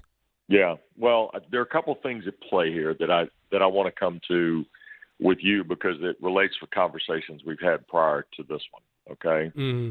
And I thought about this as I just told Victoria. I've been on a plane yesterday morning from RDU to Denver, and then Denver back to Atlanta, and a few hours there, and then now this morning back to Raleigh for NC State tonight. Oh, I didn't. That's right. You're here. Yeah, I'm here. Yeah, I'm in town, as they say. That's why it sounds so clear. Oh, of course. Yes, that's exactly right. Here's one thing that I think that if we don't get this eliminated, we're just continuing to muddy the water. Like, for instance, I think one of the reasons you've seen so much about how the field will be determined the last 2 weeks on ESPN and the platforms, if you will, is because I think there's still a heavy percentage of America that doesn't understand the top 4 seeds. Okay? I don't think they understand the top 4 seeds could be the 1 seed, the 4 seed, the 7 seed, the 11 seed. Right. Yeah. Okay. And the reason they don't is because we're muddying the water with college football. And by that, I mean we're taking rankings that we use the first 10 weeks of the college football season, and then in November we convert them to something else. Like, we're guilty at ESPN. We use the Associated Press rankings for the first 10 weeks of the season. Right. And then in week 11, we turn around and give you the college football playoff rankings, and that's the rankings we now show you, right? And I hate to say this, we need to get rid of the AP. Nobody needs to be ranked until week 11. Nobody. You want to sell me brands? Sell me brands. Don't rank anybody. You follow me? Do we no, rank I follow you. In the NCAA basketball tournament? Right. I mean, it's ridiculous. I 100% follow you. We shouldn't have preseason rankings either. We shouldn't have those. Right. And I have joked with people that how else would we know that Alabama and Georgia are good if we didn't rank them in the preseason? That's exactly what I'm getting at, because now the thing that we're talking about is, I love the term, well, there's biases against the ACC. Well, is there bias against SMU? Yes, they're not supposed to be there. Nobody thinks nobody wants to put SMU into the mix. SMU's as good as Indiana. How's that? Maybe better. Oh, yeah. Well, they have a better win than Indiana has. No question. No question. They may have 2 better wins than Indiana. But the idea of them being better than Indiana tomorrow night will not exist. Why? Because we had a perception of SMU, and Indiana's in the Big Ten, so they've got to be good. No, they don't. I like Kurt Cignetti. He's a good football coach, and he's being rewarded for being a good football coach. Maybe a little handsomely by Indiana standards, but he's being rewarded. That all being said, you follow what I'm saying here. This is only creating a layer of trouble for the College Football Playoff Committee. Like BYU losing to Kansas the other night. BYU beat SMU by a field goal. Yeah. Kansas got off to a lousy start and has rallied to play well. Does that mean Kansas is going to win the Big 12? No. But under the current landscape, the perception here, you cannot tell me, and this is a non-ACC discussion, Adam. At the end of the day, the Big 12 is running the risk today of having their champion not finish in the top 4 seeds. That's right. And when that happens, Brett Yormark is going to firestorm something. Yeah. And I get it, because we muddied the water on this. Look, do I think the Big Ten's having a great year? Yes. Do I think the SEC is being shown to be cannibalistic? Absolutely. Absolutely. Did I expect this? Yes. Mm-hmm. Am I right? I'm not completely right on it, but I thought Georgia was the best team and Texas had a chance and everybody else would be close. Guess what? That's what's happened in the SEC. Yeah, I think Georgia is still the best team. I agree. That was a political, whatever that was last Tuesday night after they lost to Ole Miss.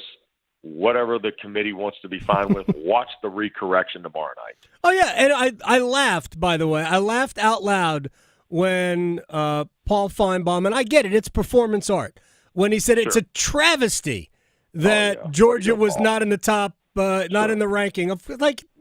We got 3 weeks of these left. It's not a travesty. Nothing is a travesty. Nothing is a travesty at this point, because if last week was the final rank, there's no chance that Georgia would not have been in the playoff. That's correct. Zero chance. And I get people want to take it seriously, and we want to pretend that the committee takes it seriously, and I think they will take it seriously at the end. They still could get something wrong, but they will take it seriously at the end. But there's no reason to take these seriously. But what if the committee did this when they meet tomorrow night, or when they announce tomorrow night their new rankings? Okay. If they, instead of giving us a top 25, they simply spit out a bracket. Here's our bracket. We're not going to give you. We'll give you the last two teams that we considered, but here's our bracket. Now, I won't watch anyway. It's a complete waste of everybody's time. But if they just spit the bracket out, then we don't have the confusion of 1, 2, 4, and 11 being the first round buys. Right. And the team that was 13th is sadly not in the field. So that, to me, that would make more sense. But I think, and I've always said this, they use the bottom of their top 25, they use to justify the teams they select. That's what I think. Okay. Yeah. I mean, I think the positioning, and this, again, I don't have a problem with this. I like the 12-team format. I want to see it for a couple of years before we go pell-mell into 16. Right. And you're going to see why, after a couple of years of 12, why I'm apprehensive about 16. Because 16 doesn't solve problems either. Okay? It extends the season. We don't have structure for that right now. We're going to have a hard enough time convincing people that week 0 is going to be the first full week of college football in 2 years. Okay? Let alone, I mean, look, we've gone to 12, and hell, half the country still doesn't understand how the bracket works. Right. They think on the Sunday after the championships, Reese Davis is going to get up there, and he's going to start unveiling the bracket, and people are going to go, but wait a second, I am the 5th team, and I'm in the 4th slot. Okay, great. So, end of the day, we're going to get to a 12-team bracket. We can see how it works, but I have an issue with how we're getting there and the change in the landscape that we're presenting to people. And I'll use the Associated Press poll. It could be any preseason poll. Right. Anything where we tell you in September somebody is 7 and somebody is 2. I just think that's a problem because some of that is based on something that happened before they ever played.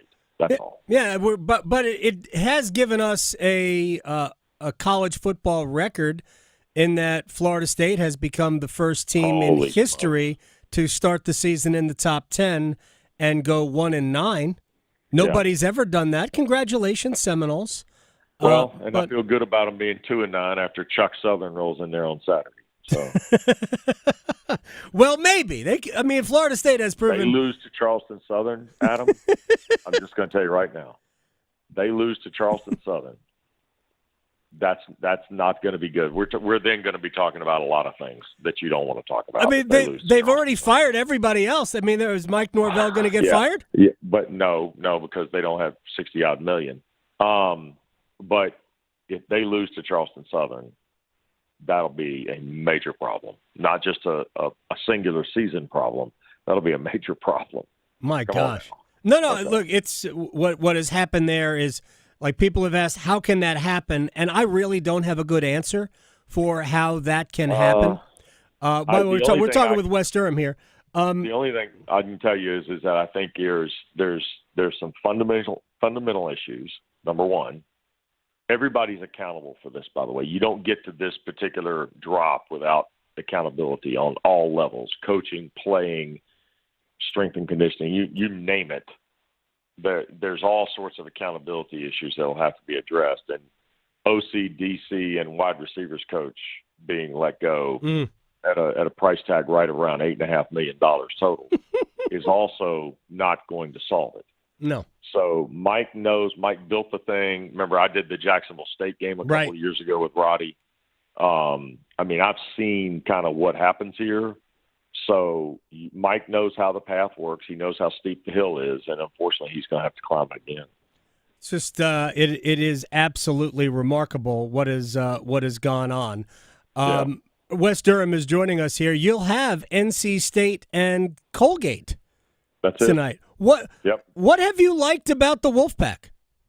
Well, I like the fact that the wealth of scoring is being distributed. I mean, we got a half dozen, 7-8 guys averaging 8 or more, right? Mm-hmm. I mean, Jaden Taylor's off to a terrific start. Good for him. I thought last year he was a nice piece for them with the DJs. And I think that now Jaden Taylor has a chance to kind of step into the spotlight a little bit. He's certainly doing it from a scoring perspective. I'm interested to talk with Kevin tonight before the game about his leadership. and what that brings to the table for him as well. Michael O'Connell, I think, look, the shot against Virginia last year in the tournament was a huge shot. It's one he'll never have to buy dinner for in public again, I hope. Yeah. But I would say this. I look at Michael O'Connell's confidence level after that shot as being a game changer, to be honest with you. I really do. I think his ability to lead this basketball team, not just in what he does on the floor, but possibly off the floor, I think is really, really interesting. And then I'm interested to see how the two bigs work together. I mean, I know Middlebrook started the first game, Huntley Hatfield the last two. How do they interact? How do they swap guys out? And then which of these young guys is going to step forward? Which of the portal guys? Is it, Mike James hasn't played yet. I think they're expecting Mike James back in a couple weeks or so, maybe. Let's hope. I think he's a terrific player who will thrive in this system. I really like the idea of what Marcus Hill is. He's an attack to the basket guy. But the one thing I'll caution you on, Adam, nobody seems to, like the other night, they didn't hit threes. I did a weight game last year. You remember they didn't hit a three. Right. Is NC State, is there some sort of code that I'm missing that, you don't shoot them to hit them? I mean, what's the story? They only took, I think, 12 the other night. Yeah. And in that game against Wake, I think they were like 0 for 8. Yeah. So I mean, Duke what's happen here? Duke shoots 12 threes before the first media timeout. Well, yeah, and Colgate, by the way, comes in here tonight. Matt Langle, by the way, is a great coach. He's 5-time Patriot Coach of the Year. He's been to the NCAA tournament. He's won 20 or more 3 of his last 5. They're going to bring a team in here that averages 8 threes a game. So I'm just saying to be saying, if you will. I know NC State wants to play 94 feet, but a team that's disciplined with the basketball like Colgate is, if NC State doesn't turn them over, what does that look like, right? Right. So, there's enough to watch here tonight to get a gauge, and I think the ACC is off to kind of a interesting start. Yeah, the Clemson loss is not good. No, the Clemson loss isn't good. The Wake loss at Xavier's not good. There are a couple of others that concern me. Florida State losing as badly as they did at home to Florida. That concerns me. I want to see who else is really in this mix behind Duke and Carolina at this point. Yeah, and otherwise we're going to have the same conversation we had last year. Like Duke and UNC have each played a high-profile game and lost it, right? The Duke lost to Kentucky. The Carolina lost to Kansas. Duke has 2 cracks this week. They will play Arizona on the road tomorrow, I believe, and Kansas in Las Vegas on, I think, Saturday. So we're going to find out a lot about the Blue. Well, I mean, we're a long way from the finished product with them, but in terms of baking the cake nationally, we're a month away from that being done. And I don't know if you read. Well, I'm sure you have thoughts on that, but. Well, that's what Terrence Oglesby, he used the exact term you just used last week when we had the Clemson game against Eastern Kentucky. And part of that cake had to be baked by Clemson at Boise yesterday. Yeah. Well, Chase Hunter had 30 points. That's all nice, but Clemson only had like 71. So that's an issue. And again, the Clemson, like every team has a guy that needs to be better than he was last year. And in my opinion, Chauncey Wiggins is that guy for Clemson, and he hasn't done it yet. Chauncey Wiggins needs to be a better player. I think Pittsburgh is a team, quite frankly, that's off to a really good start. Now, have they played anybody? They just hammered West Virginia the other day, right? By 24. To me, Jeff Capel's team they're going to have that playing style that makes some people uncomfortable when they play. But I think Jeff Capel's got a team that can be a problem up near the top of the ACC. Despite the loss at Xavier, and I didn't like the number, I didn't like the score of the game, I haven't seen a play of it. I know Forbes beat Michigan in Greensboro. He did. That's a good win, but how far can that win get you when you give back some of that when you lose to Xavier, right? So now I think Wake Forest can get there. I don't know that Wake Forest can get there. NC State, they're going to California to play a couple games. I think Gonzaga's in that trip, right? So we're going to see who NC State plays. I want to watch NC State in a bigger non-conference game before, as you said, the cake gets baked. And that's a real thing, by the way. This deal is over by December, like late December, early January. We go to league play. The national rhetoric is already built into what this league is going to be, I think. Before I let you, Wes Durham go, Sure. I have followed you on Blue Sky now. You are my first non-Liverpool follow. That's great. On Blue Sky. We talked to Chris Patola last week, and for those people who don't know, Chris Patola is an ESPN Sirius XM college basketball analyst, former assistant coach at Duke, and he posted a story at like College Hoops or College HQ or some website. I read an article about how if college basketball would allow for a flipping of the schedule, not changing the schedule, playing more of your non-conference games in the back half of the schedule, which used to be a reality. I mean, Duke played UCLA back-to-back years, and UCLA was good. I remember, Duke having scheduled St. John's, Georgetown in the second half of seasons when those programs were good for the most part. If we had more of those in the second half of the year, it would give us more of a gauge as to whether or not teams had improved. Do we have to rely only on these quad numbers that we get? And I think it's a great idea. I've had pushback with some in college basketball media say it's a terrible idea. I think it's a very good one. You don't have to put all of your conference games, but if you made 30% of your conference schedule before the first of the year, right, and stuck half of these higher profile non-conference games in the second half, you would at least have a chance to combat the narrative. I agree. I think the other thing, too, is college basketball is somewhere in the sports landscape right now where nothing should be off the table. Well, that is true. Not one thing. If somebody came to you and me and said, hey, do you think we ought to play a version of the Big Four tournament? Yes.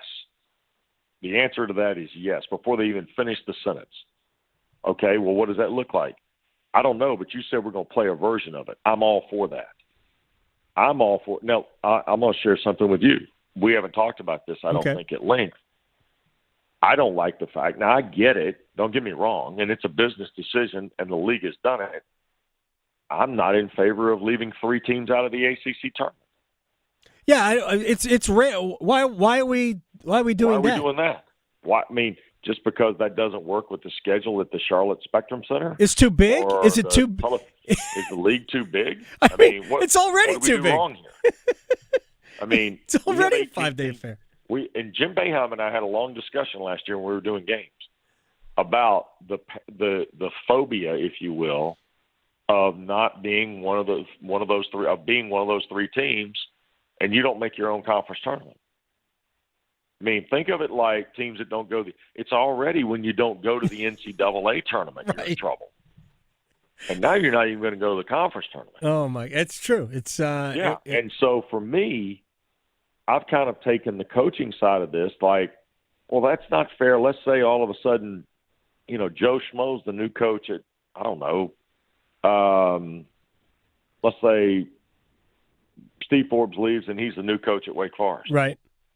Well, Joe Schmo goes in and he's the new coach at Wake Forest. It takes 3 years to put that thing back together or to do whatever, and he doesn't get to the He doesn't get to the conference tournament. Right. So what's going to happen to Joe Schmo in 3 years, Adam? Man. Regardless, he's gone. Right. Yeah, I mean, it's just I'm not sure that college basketball is in a position where everything needs to be on the table. Nothing should be off the table in terms of like. I don't hate the idea. I'd like to hear more about it. I know it probably doesn't go very far. I move the ACC tournament. Move it into January. Play in the middle of the year. You want to crown a champion? Fine. It's the tournament champion. The regular season champion still is – I know conference history where the tournament champion was the automatic bid to the NCAA tournament. Sure, fine. Play it in season. Play it in January. Like an FA Cup. Exactly. Like the NBA in-season tournament. Wes Durham, ACC Network, ESPN at Wes. Yeah, there is that. I forgot about it. I remember that. I dig it. I'm sorry. I'm all about it. So at Wes Durham on Blue Sky. There you go. And I'm on the other stuff too. Whatever the others. Threads. I'm on Threads. I got all that. I got the IG. I got a Facebook page. He's I'm everywhere. on X, Twitter, or whatever it is tomorrow. So. All right, man. Enjoy the game tonight. We'll be watching. Thanks, AG. Take care. You got it. Well. Wes Durham here on the Adam Gold Show. He's got State and Colgate tonight. I have an additional issue. It's something that we haven't really delved into. In the ACC saying only the top, how many teams are in the league now? We have 18? Only the top 15 teams, right? Like has been the case. Only the top 15, random number, get a chance to go to the ACC men's basketball tournament. I got another problem with that I'll explain as we do, as we stretch and as we place bets next. Serving it up hot and fresh every day. Adam Gold on the North Carolina Sports Network. Are you looking for a 2-year hands-on agricultural degree while still gaining the university experience? I'm Lee Ivey, Director of the Agricultural Institute at NC State University. We offer 6 associate's degrees that span the agricultural industry and set our students up to meet their goals. Come live on campus, learn on our farms, and be a part of the NC State community. Learn more about our program online by searching NC State Ag Institute. 2 years, 1 degree, endless possibilities.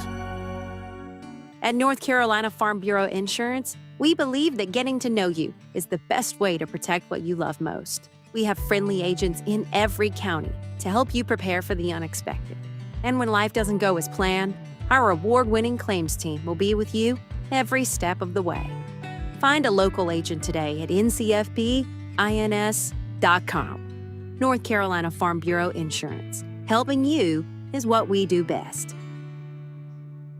ACT Construction Equipment is proud to be your certified local Takeuchi dealer in Charlotte, Winston-Salem, Asheville, Wilmington, and Myrtle Beach. Takeuchi has long been a world leader in the compact construction industry. Let ACT Construction Equipment help you find the right machine for the job. Our full line of excavators, track loaders, and attachments are designed for low maintenance and high productivity. Visit us online at actce.com to schedule a demo. ACT Construction Equipment, your authorized Takeuchi dealer. It's that time of year. We can't wait to visit our loved ones. Don't let COVID-19 and the flu stop you, so make sure you don't have to cancel on those you love the most by getting your flu and COVID vaccines. Both flu and COVID vaccines have been updated to fight against the new virus strains that will continue to spread this fall and winter. Don't wait. Get your updated shots today. Get protected this season with updated COVID-19 and flu shots. Visit myspot.nc.gov and find yours today.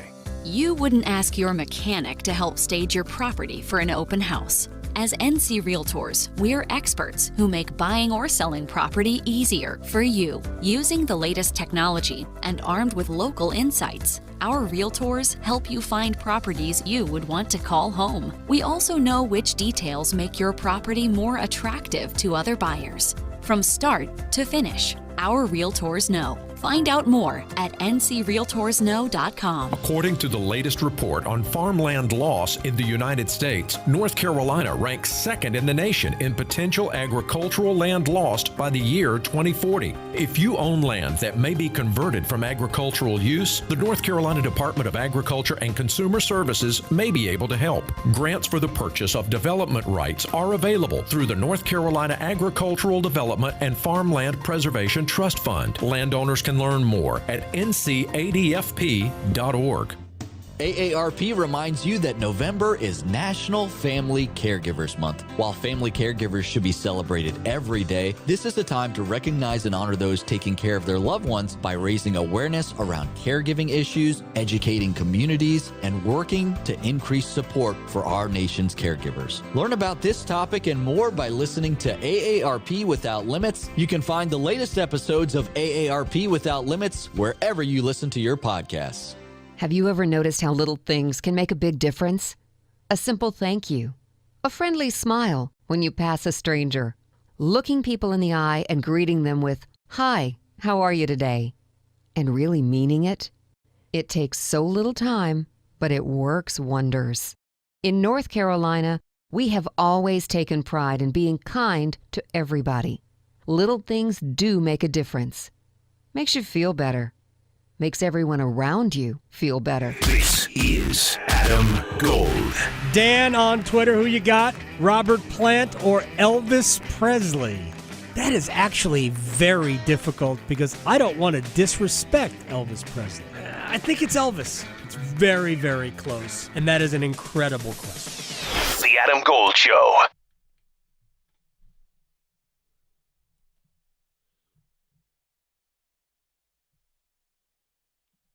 It's the Adam Gold Show. I'm Adam Gold, Victoria, producing the program. Thanks to Wes Durham for joining us in our last segment.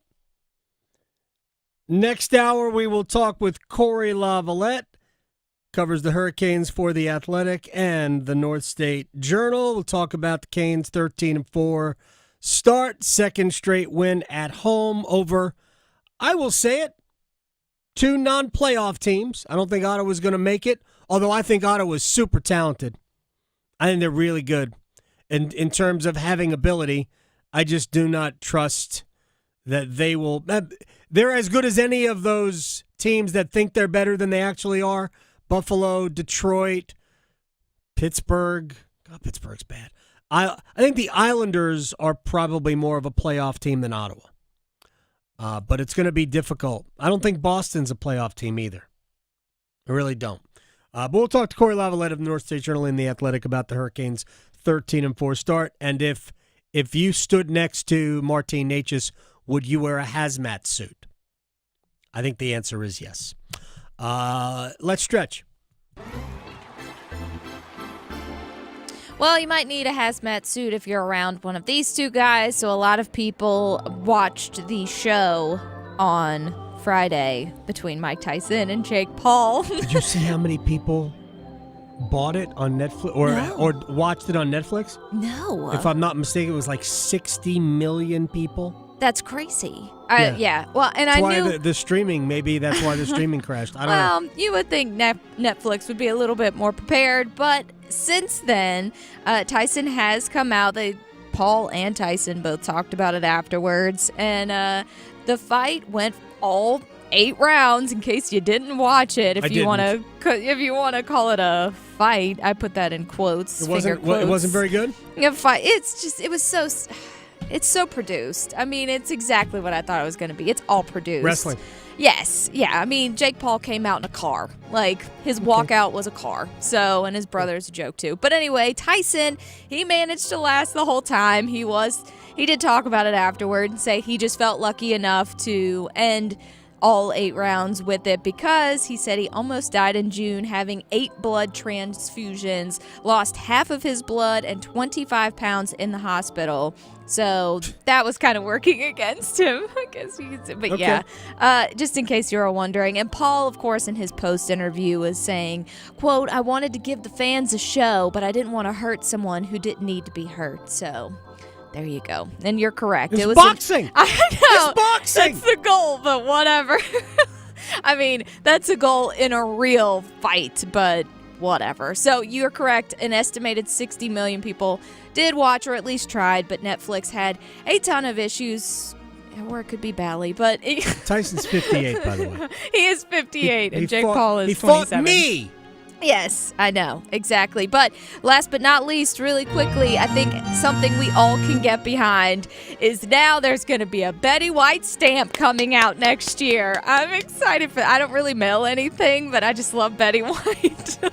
So she's going to be honored with her own stamp. She is among the first 2025 designs that the U.S. Postal Service did announce on Friday. So, yeah, they're excited for that. They said they wanted to share her wit and warmth with the viewers from 7 decades, so they made a stamp out of her. And you can get that. Who knows? Stamp's probably going to cost like $5 a stamp now because it just keeps going up. But there, you can get her. So on your stamp if you want to mail out your bills. I'm just going to avoid saying all the things I want to say. Well, that's fine. You can hold it in while we make our bets. Place your bets. Place your bets. Here we are. I bet you slice into the woods $100. Gambling is illegal at Bushwood, sir, and I never slide. Okay, you can owe me. I owe you one. All right, thankfully we're out of time just about. You get one, I get one. Okay, I'm just going to say the Texans are going to win this one, and I'm taking the under 41.5 because I don't know how much scoring the Cowboys are going to do. So that together is going to be plus 130. All right, we're going to have a little fun here. I'm going to give you it's actually two. Give me Houston to cover the 7.5, over 41.5, plus 258. I think the Cowboys score the first touchdown. Give me a Rico Dowdle touchdown, first touchdown scorer, plus 650. Have a little fun. But I think the Cowboys get on the board first and then get trucked. Serving it up hot and fresh every day. Adam Gold on the North Carolina Sports Network. There are a few things that have completely changed my life along my 50-something years on this earth. And no, one of them is not a chocolate chess pie. It's actually pretty good, though. But here's what has changed my life. Dr. Lori Travers LASIK. Because Dr. Lori Travers took me from 20/250 vision to 20/20 vision in less than 15 minutes. Really, it takes about 5 minutes per eye.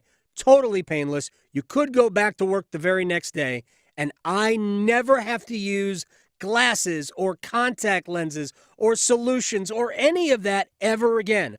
I wake up, I go. It's that simple. Travers LASIK, the only LASIK specialist clinic in the Triangle, and here's all you need right now. 919-510-6830. 919-510-6830. TraversLASIK.com. The consultation is free. Travers LASIK. It's bow time.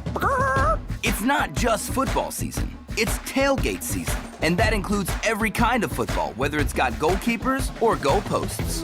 The kick is good! Because it doesn't matter where or how you tailgate. When you've got crispy chicken and fluffy buttermilk biscuits from Bojangles, your tailgate is better than great. It's legendary. Head to Bojangles and order your tailgate box with boldly seasoned chicken, fixins, biscuits, and legendary iced tea today. It's bow time. Planning a tailgate? Then it's bow time. Bojangles has everything you need for the perfect tailgate, no matter how many fans you're trying to feed. There's the original tailgate, the super tailgate, and for a really big crowd, the jumbo tailgate special. And if you like your chicken off the bone, choose the Supreme's tailgate special that includes 12 perfectly seasoned tenderloin fillets. So grab the tickets, get that Bojangles tailgate special, and go. It's bow time. A new game has landed in North Carolina. Officials are calling this new species of game Cash Pop. So easy to play, it's out of this world. Reports confirm you just pick and match one number to win up to $2,500. With 5 drawings every day, cash landings have been cited across the state. So be on the lookout for Cash Pop from the North Carolina Education Lottery. The wins are out there. Must be 18 to play. See Cash Pop prize and odds chart at nclottery.com for details. Problem gambling helpline 877-718-5543. Everyone deserves a fast and reliable connection. One that helps better their everyday through the things they value most. Friends and family, education and career. A connection that opens pathways to opportunity and builds roads to a better future. At Spectrum, we're committed to delivering just that every single day. Because with the right connection, anything is possible. That's Life Unlimited. That's Spectrum. Welcoming you back to appointment day at the Martinez house. Raul Martinez looking stressed about scheduling a colon cancer screening, but he just pledged to get screened. Stand Up to Cancer and Optum want to help you reduce your risk for cancer. Visit takeahealthystand.org. Shop early, save big, all month long during Black Friday build-up at Lowe's. Right now, get select pre-lit artificial Christmas trees starting at just $59.98. Don't wait to save. Shop these deals today, in-store or online. Because Lowe's knows deals. Discount taken at time of purchase while supplies last. Selection varies by location.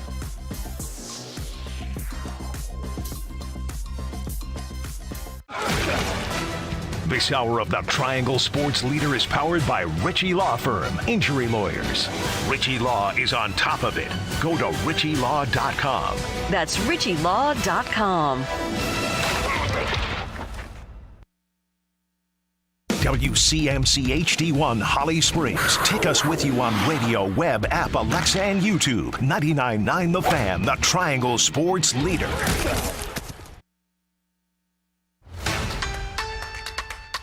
Now, if you're the Chargers here, you running the football? Yes. Single wide receiver Johnston split wide left. Multiple tight ends in the game. I formation. Here's the snap. Handoff Dobbins along the left hash. 25. Down to the 20. To the 15. To the 10. All the way. Diving to the end zone. Touchdown Chargers. J.K. Dobbins.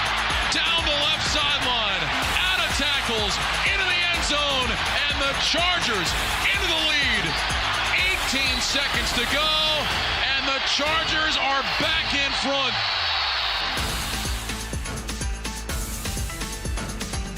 Exciting finish, although it was pretty clear to me that the Bengals didn't want to win. Extra exciting for me because I have Dobbins on my fantasy. Very nice. Very nice. Yeah, so that was fun. I would have a better chance to win my matchup if McPherson would not have missed however many field goals, especially 2 long ones, which are worth more points. But seems to be a trend these days in the NFL. If I cared, I would have benched Chuba Hubbard since he didn't have a game this week. Oh, yeah. Oh, I do that all the time. I love playing against people like that in my league. They're just not that dialed in. I love it. So I basically have started the exact same lineup for 3 weeks. There you go. Like I've made no changes. Well, it is what it is. What it is. Not a big deal. Yeah, but the Bengals missed a bunch of field goals. The Chargers let it.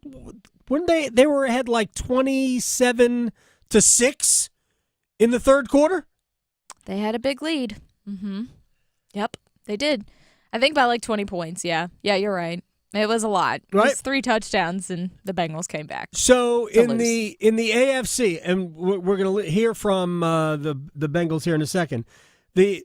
Looking at the AFC, to me, and I know the Chargers have a good record, and the Broncos right now, I believe, are 6-5, and they are the second or the third wild card. I don't think the Chargers are all that good. I think they have a good record. And Jim Harbaugh is a great football coach. An amazing football coach. So the Chargers are probably going to get in. They have a big cushion, kind of, I guess, because the team that will be fighting for that last wild card that the Chargers might be a part of are the Colts. And they are 5-6, and really not good. So I think the Chargers are in great shape. They're going to make the playoffs. I think it's possible Denver doesn't, but as I said, the closest team to them is Indianapolis, and they're no good. They're a mess. Indy will play in Denver in Week 15. It's not going to be good for Indy, I don't believe. No, so... And they've got a difficult game this week. I don't remember exactly who the Colts play. They have a difficult game this week, and they are likely to be more than one game behind Denver, and they're going to play in Denver. So it looks to me like the 7 from the AFC are done. And all we're going to play for is who's going to, we're just jockeying for position. I would argue we're in the same boat kind of in the NFC, but the NFC West, which is led by Arizona at, I think, 6-4 right now. The Rams, Seahawks, and 49ers are all 5-5. So that division is going to be a free-for-all. Somebody's going to get in, and the other 3 are going to miss the playoffs almost definitely. All right, we have time for a wall of sound. The wall of sound is a function of this studio. There's no doubt about it. And I still owe you a one little bit about the ACC basketball tournament that I want to get to at least briefly in this segment. So let's start with the fact that the Bills beat the Chiefs again It is the fourth consecutive regular season win for Buffalo over Kansas City. Overall, Allen versus Mahomes is 4-4, with Patrick Mahomes winning all 3 playoff meetings. Josh Allen, what is the meaning of this? It means we got to 9 wins. I know it's from perception, outside perception, it's a really big game, and what it means for both fan bases and the league.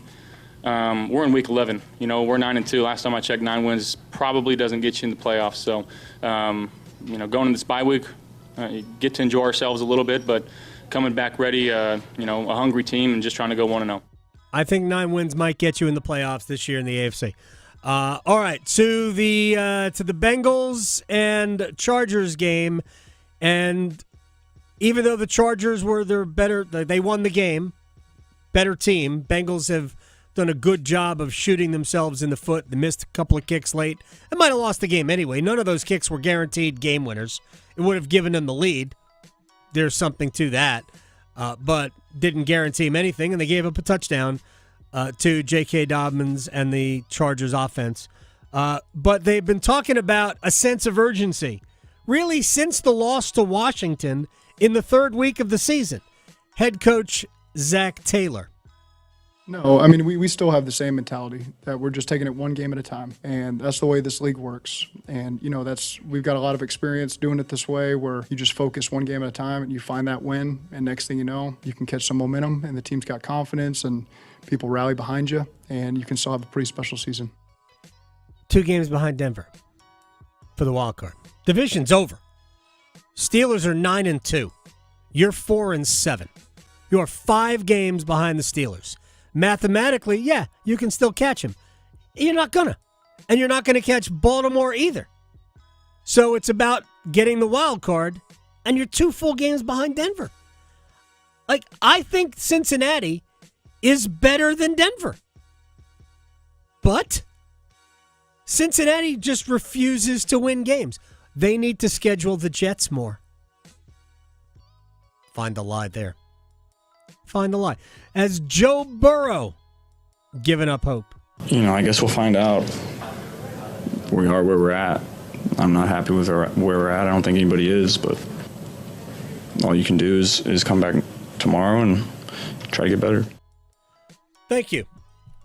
Was that Bryce Young? It didn't sound like he needed to drink water, so I don't think it was. And also, it wasn't positive. Yeah. That was more... Yeah, I'm tired of this. Yeah. Bull pucky. Oh, yeah. His face now consecutively, like at the end of games, they always show Joe's face, and I feel so bad for him because he is so just deflated. He's over this craziness. Yeah. All right, real quick, because I just wanted to bring up the stuff that we talked about with Wes, and I said I would explain one other element of the ACC basketball tournament. We have 18 teams in the league for hoops. Only 15 will make the tournament. They decided when they added Stanford, Cal, and SMU to say only the top 15 will make the tournament. Kind of random. I mean, you're on the first day, right? We're going to have 3 games between the 10th through the 16 seeds.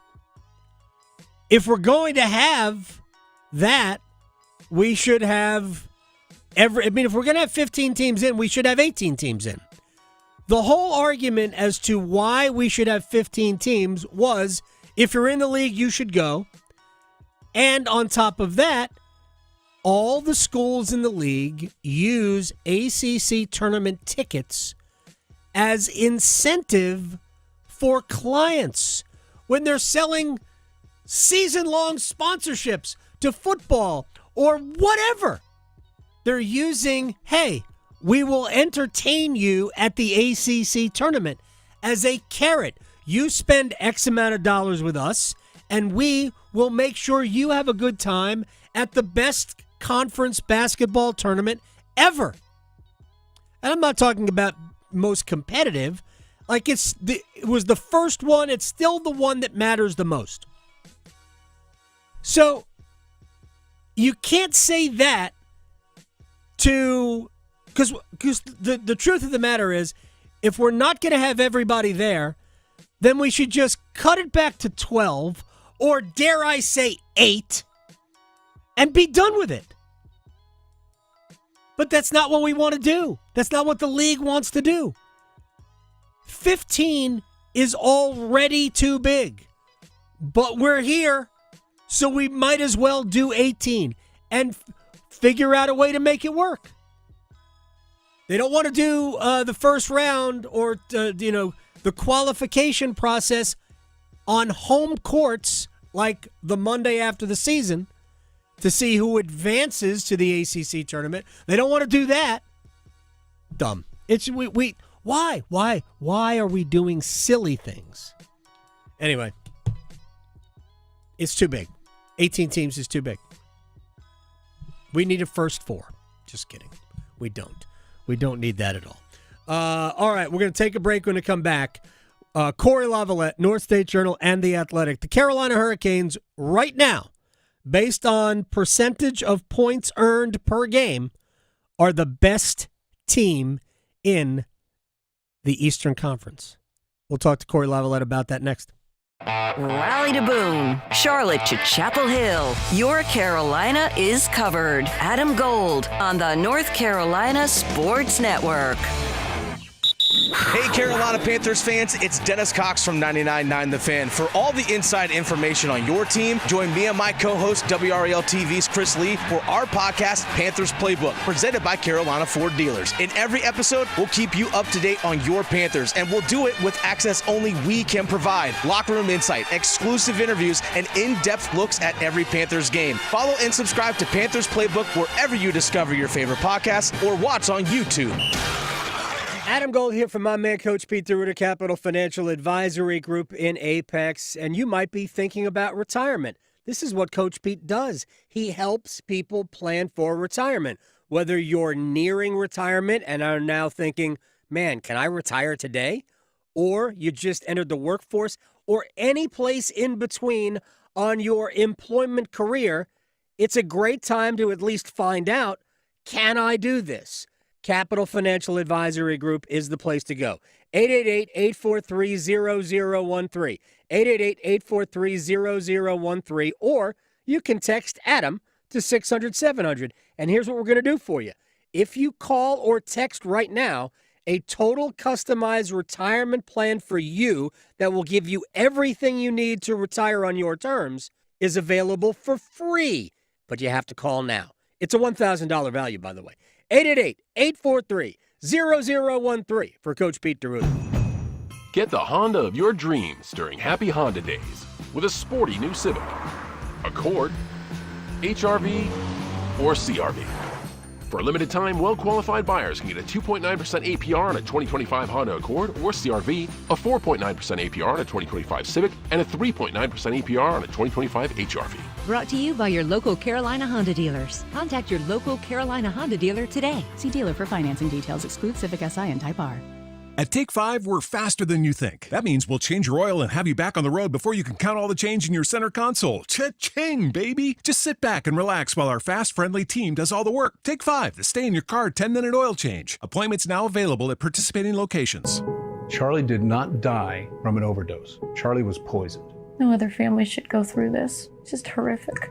Go to safe.pharmacy. Use the free tool. Learn if the online pharmacy you're using is safe. It's Tim Donnelly for Window Nation. Experts say that heating costs are increasing up to 23% this winter. And if your windows aren't from Window Nation, your money is literally going out the window. They have some of the best insulated windows so your heat stays inside. And right now, get these amazing windows at 50% off. Plus, you could save even more money with 0% interest for 5 years. Hurry, sale ends November 30th. Schedule your fast in-home estimate right now at 866-90-NATION or visit windownation.com. Here's Brandon with Parkway Sleep Centers. Tired of waiting for a sleep treatment? At other sleep centers, it can take 6 to 8 months just to get an appointment and cost you thousands more. Not Parkway Sleep Health Centers. We schedule you within weeks and we'll save you money too. We have over 20 years of experience serving the Triangle. Let our expert team help you sleep better sooner. End your sleep problems. Live your best life. Experience the Parkway Sleep difference. Visit parkwaysleep.com and start your journey to better sleep today. Parkway Sleep Health Centers. Sound sleep, sound health. All right, when it comes to getting life insurance for your family, a lot of excuses can get in the way. But ask yourself this: if something were to happen to me, who would pay the mortgage, the kids' education, and the other bills? Then forget the excuses and check out Ethos Life, the online, easy way to get life insurance in 10 minutes. Ethos has rates that you can afford, like a $500,000 policy for a 40-year-old male starting at $1 a day or $30 a month, with a few health questions and no medical exam. Get your free quote right now at checkethos.com. That's checkethos.com. Not available in all states. Rates do vary. This is Adam Gold. Georgia needs Alabama to beat LSU right now. And Georgia fans are beside themselves thinking that they have to root for Alabama for anything. So, I mean, it's messy everywhere. The Adam Gold Show.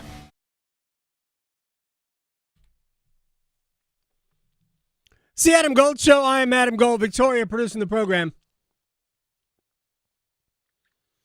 Before the season started, it was, I'm not going to say a popular opinion, because I think most people, still thought the Hurricanes would be a playoff team. I thought they would be a playoff team. I said it, I don't know how many dozens of times. I thought they would finish in the top 3 in the Metropolitan Division. I didn't think it would be easy, but I thought they were a playoff team. There were a lot of others, though, that thought, man, maybe this is the year. This is the step back. I agree that it was probably going to be a step back, but I thought Carolina would still be good enough to finish in the top 3. Well, small sample size, 17 games. We are basically at the 1/5 poll of the season. I think just a shade beyond it. And they look like they're better than just good. They look like, they, at least for the regular season, they might be great. Corey Lavalette covers the Hurricanes for the North State Journal and The Athletic, at Corey Lav on Twitter. What has surprised you so far the most about the way they have performed? Well, I guess they have a good coach. I think that's what we can take away. That surprises you? He might be pretty good. I don't know. Yeah. You know what? What surprises me the most, and I kind of posited this to Rod Brindamore a couple days ago, is that they're this good and their best player hasn't scored at 5-on-5 this year. Yep. And the question is certainly open right now. Is he the best player? I think if you had to take one player for a game in this absolute moment, he's not the guy anymore. No. Because you have one guy who's playing out of his ever-loving mind. Oh, you mean 30 points in 17 games is not what everybody expected? Yeah, I mean, right? He's more than halfway to last year's total, which is just, last year was not a fantastic year for him. I wouldn't say it was necessarily a bad year, but agreed. But wow, I mean, what can you say about Martin Necas other than he's been absolutely electric? Now, is it going to keep up for 82 games? Probably not at this pace. I think we can all agree that that's very, very unlikely. But for now, in this moment, when Sebastian Aho is not being totally Sebastian Aho-ish, you couldn't ask for a better thing to be happening. Corey Lavalette, North State Journal and The Athletic, is joining us here on the Adam Gold Show. I looked at it last week. I joked about it when he was in the throes of yet another great game. Sometimes I think we need to parse great game versus productive game, because sometimes those two things are not the same. But he was playing. I mean, that line has been really good for them. Rod actually even slipped and called them the top line last week, which I'm sure caused some sort of physical injury to the head coach because, A, he doesn't like to number lines. We all know that from past history. And B, it wouldn't be his first choice to be called the top line, but the results are what the results are. But I checked out the Hart Trophy odds, and Natchez is still about the 30th choice in the NHL at plus 20,000 if you wanted to just take a chance and throw $1 and see if you can't win $200 based on Natchez winning the MVP. But 30 points in 17 games is up there in Nathan McKinnon, Kirill Kaprizov territory. He has been that good. Do you have a theory as to Aho and the, I'll use air quotes here, struggles, because he still leads them in time on ice among forwards. He still leads them. I mean, he's still basically at a point a game. So this poor stretch is probably a lot better than most. Yeah, I mean, he's pretty much on pace with the kind of production he puts out every year as far as, total points anyway. I mean, I think there's a couple things here. One, this isn't something that is new for Sebastian Aho. I wrote about it in The Athletic last week that he has had these kind of droughts, especially at the beginning of seasons. Now, he's got 4 goals, but like I said, none at 5-on-5. Right. But he's had these little spells before. There was an instance early in his career where he went, I think, 14 or 15 games to start the season without a goal. Right. And he still finished with 28. We know what this guy can become in an instance. I actually thought after he scored that power play goal the other night that he might come out last night and take over the game. That didn't happen. He certainly had his chances. And, both with Natchez and Aho, you got to be really careful with where both these guys are right now, right? One guy is scoring on like 26% of his shots, and one guy's scoring on like 7% of his shots. And those numbers are going to even out. So, you don't worry about Sebastian Aho. Actually, asked Rod Brindamore about that early in the season, and he said, I never worry about him. And he's still not worried. There's nothing to worry about because the guy plays exactly the style Rod Brindamore wants him to play. And there's nothing to worry about with Martin Natchez right now because he's putting up so many points that Rod doesn't probably care how he plays anywhere else. Right. So, yeah, I wouldn't worry too much about Sebastian because we know what he's all about. There doesn't seem to be anything that's hindering him or anything. Still been, and he's in a different role in the power play, too. He's not as a focal point. Right. Right now, so that makes a difference. He's more a facilitator. Yeah, but, I mean, and there's the reason why the point total is still good is because, he's piling up a lot of assists. And, that's okay. He doesn't have to be the guy every time. And it's, the question is if he gets rolling too, and Natchez can even kind of keep this up, is this suddenly a team, like, you let off with, this is a team that, some thought wouldn't make the playoffs, but maybe we kind of all agreed take a step back. Is this team now better than any iteration of the Hurricanes we've seen under Rod Brindamore if Martin Natchez and even Andrei Svechnikov is playing at a high level? Mm-hmm. So there's that's a discussion to truly have because the changes they made on defense have worked out. The depth signings they've made, same thing with Eric Robinson. We talked a little about this yesterday. He's not going to play at a 60-point pace for the season. No, he doesn't have to. But I mean, right now he is. I mean, he essentially is. And William Carrier has been a perfect fit, and it's when Seth Jarvis comes back, it's I think Carrier's a better fourth line fit than maybe on that third line long term. And then you got to start thinking about Jackson Blake, and that kid's he's got to get more minutes because he is among the leaders in high danger chances, and is noticeable pretty much every shift he's out there. Corey Lavalette, North State Journal and The Athletic, is joining us here on the Adam Gold Show. Here's the thing. When you look at the way Carolina's lines are structured, they're a traditional fourth line for most other teams in the NHL. That's the Jordan Staal line, right? Because they use that as a checking line. They get a lot more minutes than a traditional fourth line. So I've actually liked when Carrier was with Drury and Blake. That line created a lot of scoring chances.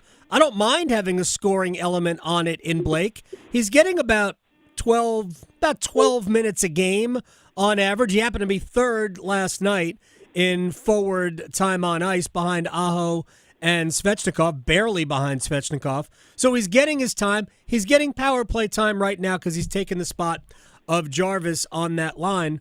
But it is one of the things I wanted to ask you about. Like, this guy looks like people have asked me, to compare him to somebody. I think he's got more skill than Jarvis does. I don't think he's a better player.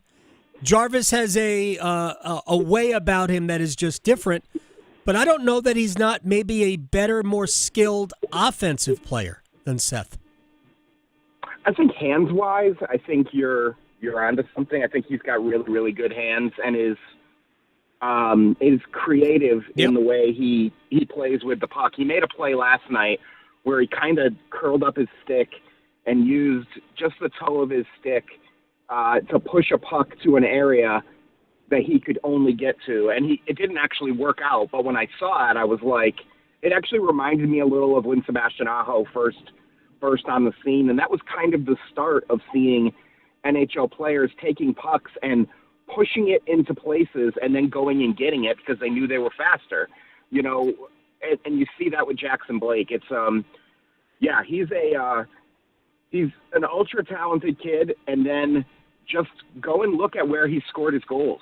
Yep. They're all within 10 feet of the net. Mm-hmm. He is around the net. He's not afraid to go there.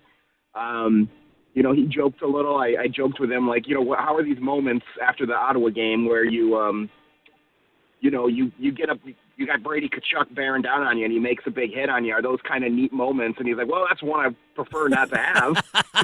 I heard that. That was great. But at the same time, he's getting that NHL experience, those welcome to the NHL moments. And it's showed his kind of slippery nature, and Aho has that and Jarvis has that, where those guys don't get hit hard an awful lot, They are very good at having awareness, and yes, Blake has a lot of skill, but he also seems to have that awareness, and that's just a huge thing. And then at the same time, he doesn't look lost defensively. Not at all. And he's got maybe the quote of the year, other than maybe the Pyotr Kochetkov quotes that roll out every time we talk to him. But, we asked him about, hounding pucks, going and getting pucks. And he said, if you're not hounding pucks, what are you doing out there? And, I mean, for a skill kid, a kid who scored a bunch, I went and saw I happened to be in Ann Arbor a couple weeks ago, and I saw the U.S. national team, and I saw Michigan play Michigan. And Michigan's got a kid who was drafted by the Canadians in the first round. And the thing that jumped out to me was, man, this guy, he's a scorer. You can tell he's looking for soft spots, but where's the rest of the game? Where's I'm going to be hard going after the puck in the defensive end. I'm going to be trying to create turnovers in the offensive zone. It just, to me, it wasn't there. And then you look at a kid like Jackson Blake, who's been a scorer, throughout his college career, and he still has that fourth-line mentality that you love, like that competitiveness. And that's why he made the team. I mean, he didn't score. It wasn't like he was piling up points in the preseason. So he was dangerous, but he had to do other things as well. Otherwise, he wouldn't have made the team. But that's why he fits so well next to Jack Drury. And by the way, Hurricanes fans will understand this. When you play next to Drury, I mean, good things happen. Jack is a wonderful, wonderful player. All right, final thing for you, Corey Lavalette, North State Journal and The Athletic, at Corey Lav on Twitter. We got to get you on Blue Sky. We're trying to make that a thing. I'm there. Oh, I'll follow you too. I just followed Wes Durham a few minutes ago. Give me a concern one concern that you have about this team? Oh, boy. I think it's got to be the health of the goaltenders. I think the Freddie thing, I don't think that's as big of a deal just because we've been there before. Yeah, we're used to it. But I do worry a little bit about Kochetkov maybe showing some propensity to wearing down a bit. Yep. And I think that's something he's going to have to, if he wants to be a number one starter in the NHL, he's going to have to show.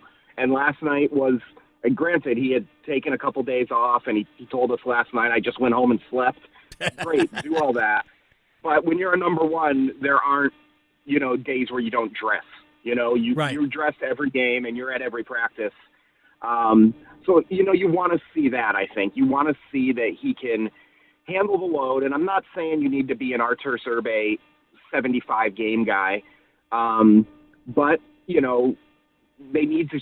They don't have a heck of a lot that's ready right now after Spencer Martin.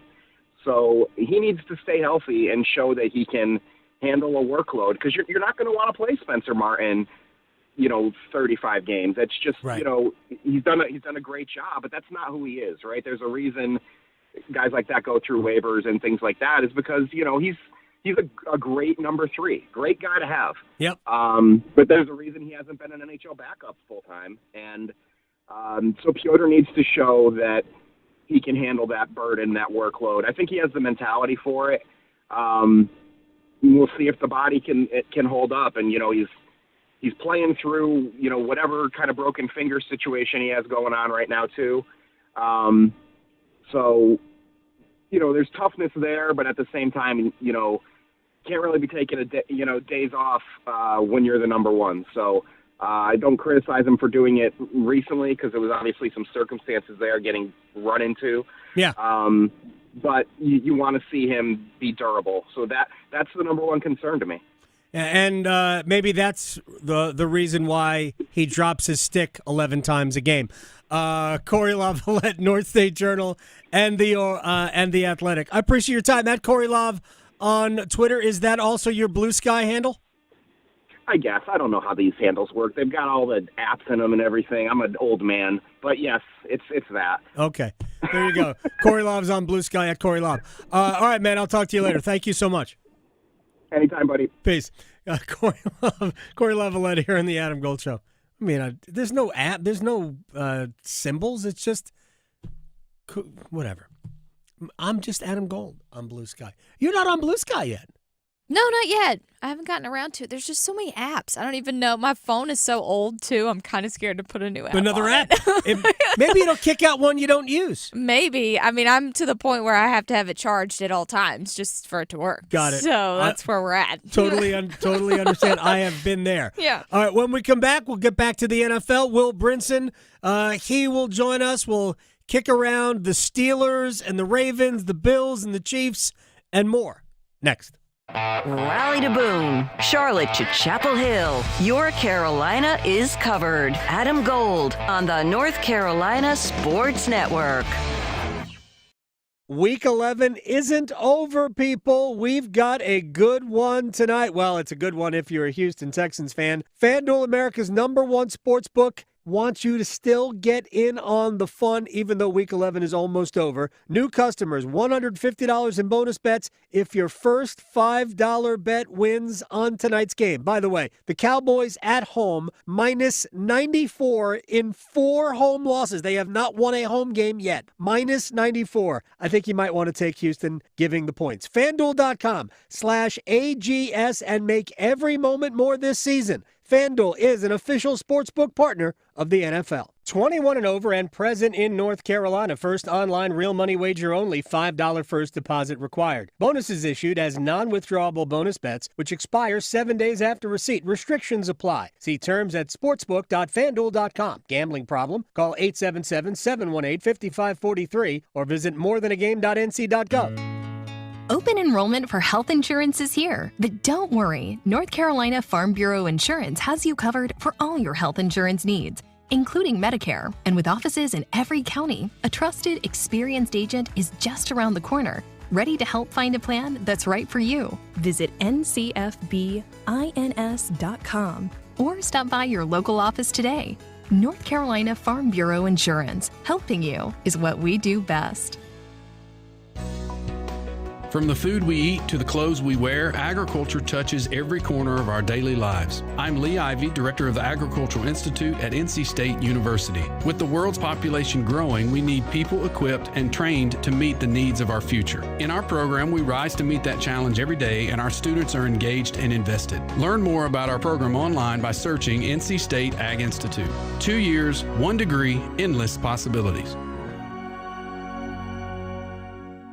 You wouldn't ask your mechanic to help stage your property for an open house. As NC Realtors, we're experts who make buying or selling property easier for you. Using the latest technology and armed with local insights, our Realtors help you find properties you would want to call home. We also know which details make your property more attractive to other buyers. From start to finish, our Realtors know. Find out more at ncrealtorsknow.com. According to the latest report on farmland loss in the United States, North Carolina ranks second in the nation in potential agricultural land lost by the year 2040. If you own land that may be converted from agricultural use, the North Carolina Department of Agriculture and Consumer Services may be able to help. Grants for the purchase of development rights are available through the North Carolina Agricultural Development and Farmland Preservation Trust Fund. Landowners can learn more at ncadfp.org.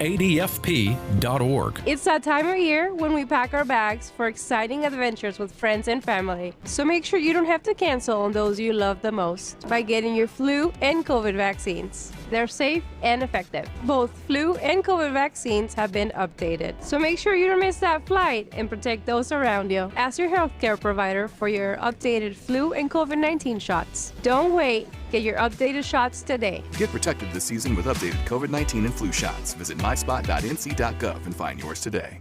AARP reminds you that November is National Family Caregivers Month. While family caregivers should be celebrated every day, this is a time to recognize and honor those taking care of their loved ones by raising awareness around caregiving issues, educating communities, and working to increase support for our nation's caregivers. Learn about this topic and more by listening to AARP Without Limits. You can find the latest episodes of AARP Without Limits wherever you listen to your podcasts.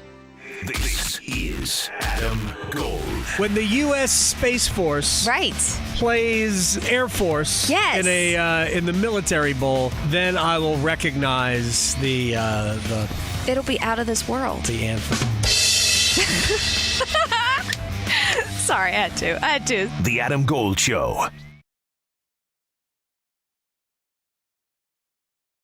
It's the Adam Gold Show. I'm Adam Gold, Victoria producing the program. Will Brinson will join us in just a couple of seconds. We will talk NFL with him. It was a good weekend for, we didn't have the Panthers, who have gone 3 consecutive Mondays, at least their fans, without a loss. We're safe for at least a week. 3 consecutive Mondays. Prepare yourself, though. The Chiefs about to ruin that next week.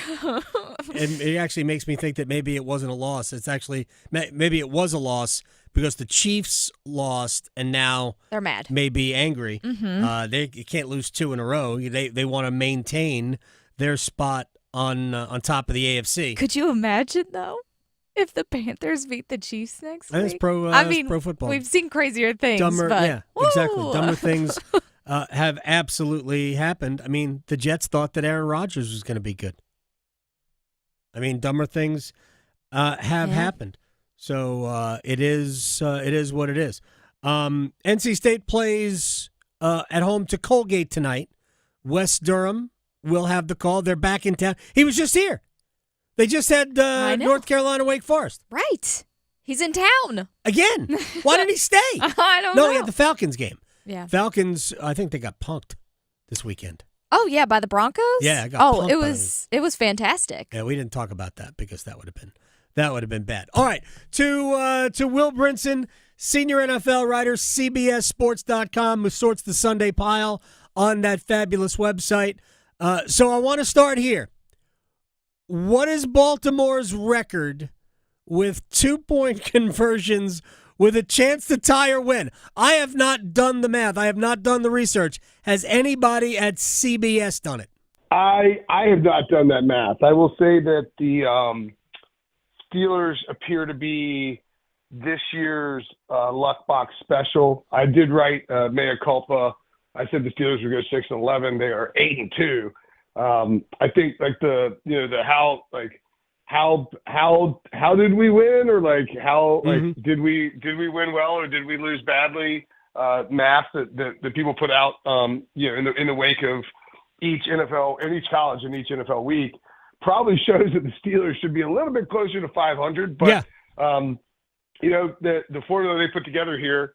I mean, Russell Wilson's QBR was like 14.5 yesterday. Not the great. Lowest of any quarterback in Week 11. Certainly the lowest of any quarterback who won in Week 11. I don't think he's been exceptional, but he unlocks George Pickens enough, gets the run game going.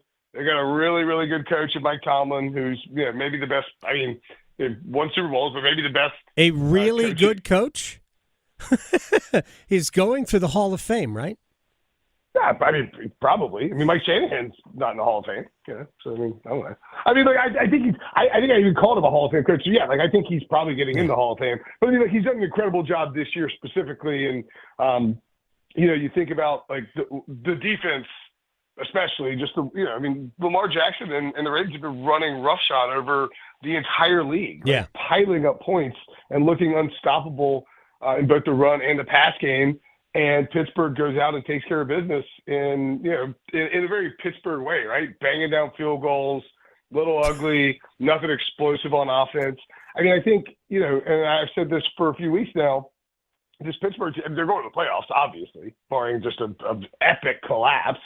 And we know Mike Tomlin always above 500. But I do think, it's one of those where you see that game yesterday, they played poorly and still managed to beat a really good Ravens team. And it does make you think, all right, because if you look at the landscape of what's out there in the AFC, the Chiefs, the Bills, and the Ravens are the top three teams. If they can hold the Ravens to not much, I think they could slow the Bills and the Chiefs down too, right? I mean, that's just what the defense can do. It'll come down to, can that offense produce enough to win some playoff games? It does feel like this year more than past years, a team like Pittsburgh could get in the playoffs. Maybe I don't think they'll get the 1 seed, but they're certainly still in the mix. I mean, Chiefs 9-1, they're 8-2, right? Right. No, they are in the mix, but we agree that Pittsburgh's probably not going to go 14-3. Right, exactly. Like Pittsburgh is probably going to end up hosting a wild card game, and then maybe have to go on the road against however it shakes out. I just think it's like, I think this year more than other years, a team like Pittsburgh could maybe get in, and just because of the limitations that you have on something we've seen to beat the Ravens. The Chiefs are not, maybe they're the same as last year, and maybe they can get hot in the playoffs offensively. But the Bills, the Bills are a really good football team, and Josh Allen is an awesome player. But you could see Pittsburgh giving the Bills a game. I think they'd be a touchdown dog in Buffalo.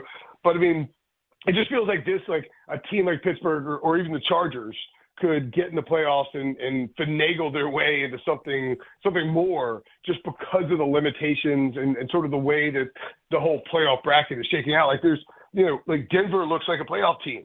I mean, when we talk about the 7 teams getting in on the AFC side, you don't, unless the Bengals can just figure out something, get hot and run the table or whatever. It's like, you just don't see there's not a ton, there's not 6 great teams, like we maybe thought there were going into last season because of various injuries and underperforming Jets teams and all that. There are 5. I think there are 5 teams in the AFC, and Pittsburgh is the 5th.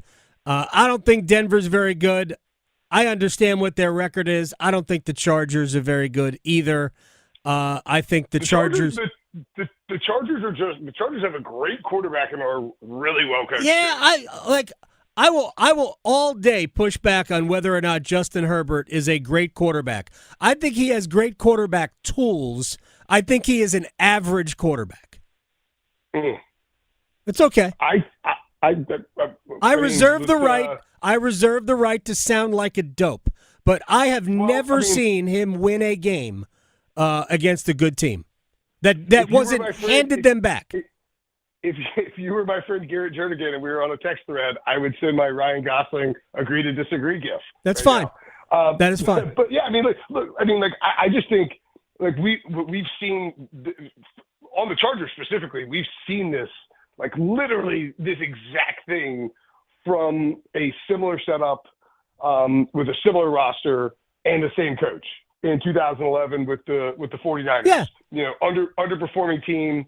Harbaugh takes over. I haven't looked at the numbers today, but going into last week, the Chargers had the lowest points per game allowed ever by a team with a first-year head coach. Oh, and Jim Harbaugh is an elite. Number 211 49ers. Yeah, Jim Harbaugh is an elite head coach. We all knew that. He turned. I mean, everywhere he goes, they win. He wins. There's just whether it was the University of San Diego, Stanford, it doesn't make a difference.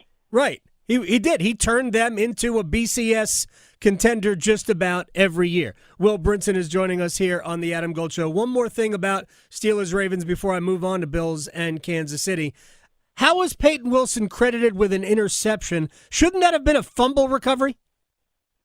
I think it should have been a free pass to the Hall of Fame, immediately enshrine him in Canton. I mean, it's a great play. I mean, I'm pandering to your audience here, but I think, I think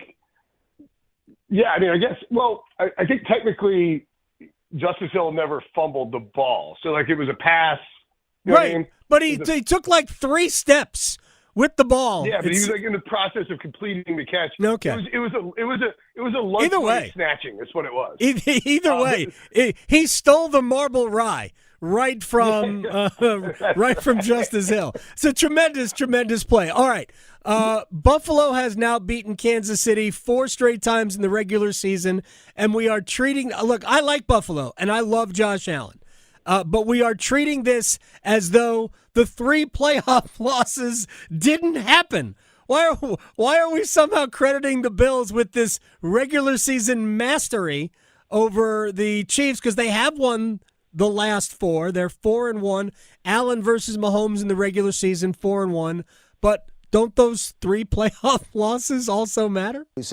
Yeah, I mean they're more important. And when the chips are down, here's the one angle that I wrote about this for CBSSports.com and stuff on the site. But the one angle that I think you could possibly take here, where this one matters more than the others. And again, obviously, a playoff game is. The outcome of a playoff game, it's a small sample size. Playoff games mean much more than regular season games.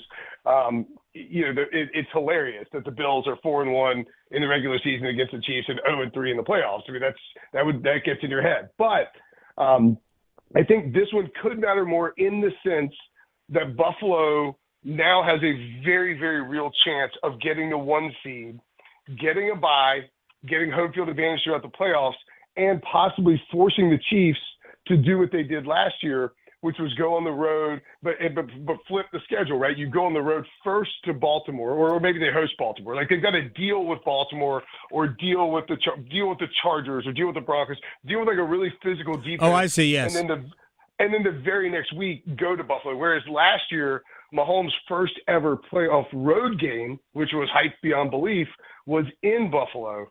And then then you saw them. They had to go to Baltimore, and they do what they do. I mean, it's Mahomes, it's Andy Reid. Allen took over and ran that touchdown to end the game. Otherwise, if you try to play it safe, you feel like maybe you give Mahomes too much time or whatever. Mm-hmm. But I do think that getting that bye, which allows you to get healthy, allows you to prepare. Obviously, it's a huge benefit.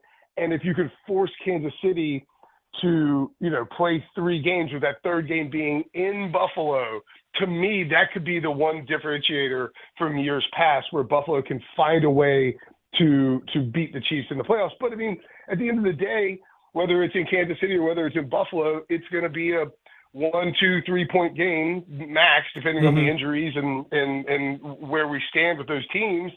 And it's probably going to come down to the last possession with either Mahomes or Josh Allen having a chance to go win it, which is awesome. And I'm sure it'll be on CBS, and I'm sure it'll be amazing. Oh, I'm sure it will be amazing. And here we were sitting here basking in the glow of the fact that it's now 3 straight Mondays the Panthers and their fans have not been lamenting a loss because they won 2 in a row, then the bye week. And I just realized that actually it kind of was a loss because Kansas City losing at Buffalo just means they're going to be angry next week. Oh, yeah. For their game at Carolina. Well, I'll tell you this. I think what's going to be really interesting for this game, and this is not like a commentary on the Panthers per se, so much as like a generational thing. But I was at a scouting thing last week with my son Robbie, and one of the kids in there, shout out to Crawford Anders, is a big Chiefs fan, right? And I know a lot of kids that age, like my godson Teddy who lives up in DC is a big Chiefs fan, and I think there's a lot of kids in this like generation. The kids who are like 8, 9, 10, 11, whatever it is, are they're not bandwagon Chiefs fans. They're just they're Mahomes fans. Right, exactly. And I'm just genuinely curious to see how many North Carolina residents have children at that game who are wearing Mahomes or like Kelsey shirts. Right, absolutely.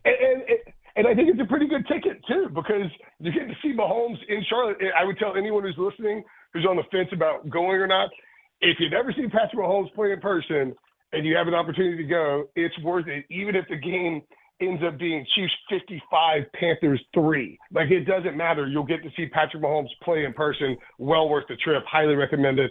Have seen him play many times, and it is awesome. All right, speaking of 55-3 or a reasonable facsimile thereof, and let's try to hit a couple of games real quick here.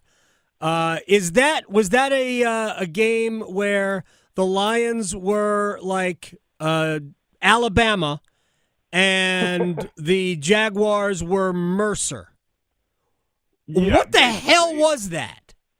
It's the first time. Is Doug Peterson getting fired right now? I mean, if my Apple Watch buzzes, I'm assuming it's Doug Peterson's getting fired. It's their bye week. Wouldn't be surprised if he's let go. The real issue for Jacksonville is, to be honest, Trent Baalke, the former San Francisco GM, who's been there for a while, the GM in Jacksonville. He's a snake in the building. If the Khan family doesn't clean him out too, they're going to have a hard time attracting, really good candidates. But the early buzz is that Ben Johnson, the Lions OC, would be interested in that job, and he certainly helped get Doug Peterson fired if it does happen. And then Belichick obviously being bandied about. So, I mean, look, the Jaguars do a good job, but the Jaguars right now, poorly coached, poorly managed, et cetera. And the Lions, first team since 1979 to outgain an opponent by 475 yards or more. Unbelievable. I mean, that to see that score in an NFL game is absolutely mind-blowing. You don't see that often. At least for Shad Khan's sake, at least Fulham is in the top half of the Premier League table. By the way, the record for most 50-point games in a season is 3. 5 teams have that. Just one, the 2013 Broncos, is post-merger. The Lions have a pretty realistic shot at getting there just because their offense is so explosive. Their offense is it is incredible. All right. Things going well in New York with the Jets? I mean, they lost like 6 or 7 must-win games. It's unbelievable. They've been bad. When people were trying to say their defense was good, I think I've said this every week. Their defense isn't nearly as good as people think. Nope. It just isn't. It's been really bad, too, by the way, since Robert Saleh was fired. Yes. I believe they're giving up more than 25 points per game in the 6 weeks since. Yeah, definitely over because the offense is bad. Fire your defensive head coach, who has engineered one of the better defenses in the league the last 4 years. But yes, let's it's the Jets. Real quick, since the Cowboys are minus 94 in their 0-4 home record, and that includes only a 3-point loss to the Ravens in Week 3. Are we anticipating anything other than getting blown out by the Texans tonight? The Texans will be Jake Paul, and the Cowboys will be Mike Tyson, and they will likely get destroyed. Nico Collins back for this game off the injury report. He changes that offense. Cowboys can't stop anything on offense or defense. Probably Cooper Rush and Trey Lance out there. I think we will see 25 to 30 carries from Joe Mixon and like 150 rushing yards. Probably, go if you can bet it, probably bet it. It's only like plus 250. Joe Mixon to score 2 touchdowns, but it's probably a pretty good bet. Will Brinson, senior NFL writer, CBSSports.com. At Will Brinson on Twitter. Sir, I appreciate your time. All right, buddy. See you next week. All right, we've got about a minute left here. We didn't really get into it. Giants have demoted Daniel Jones. I think they demoted him to like a water boy. Potentially, yes. They're going with Tommy DeVito. Oh, boy. Not Drew Lock at quarterback. Are we going to see the agent now?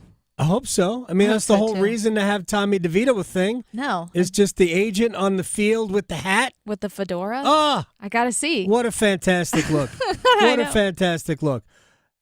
Like, you would think that you've got the Giants and the Jets who share a stadium. You would think one of them wouldn't be an utter mess of a franchise right now. I know.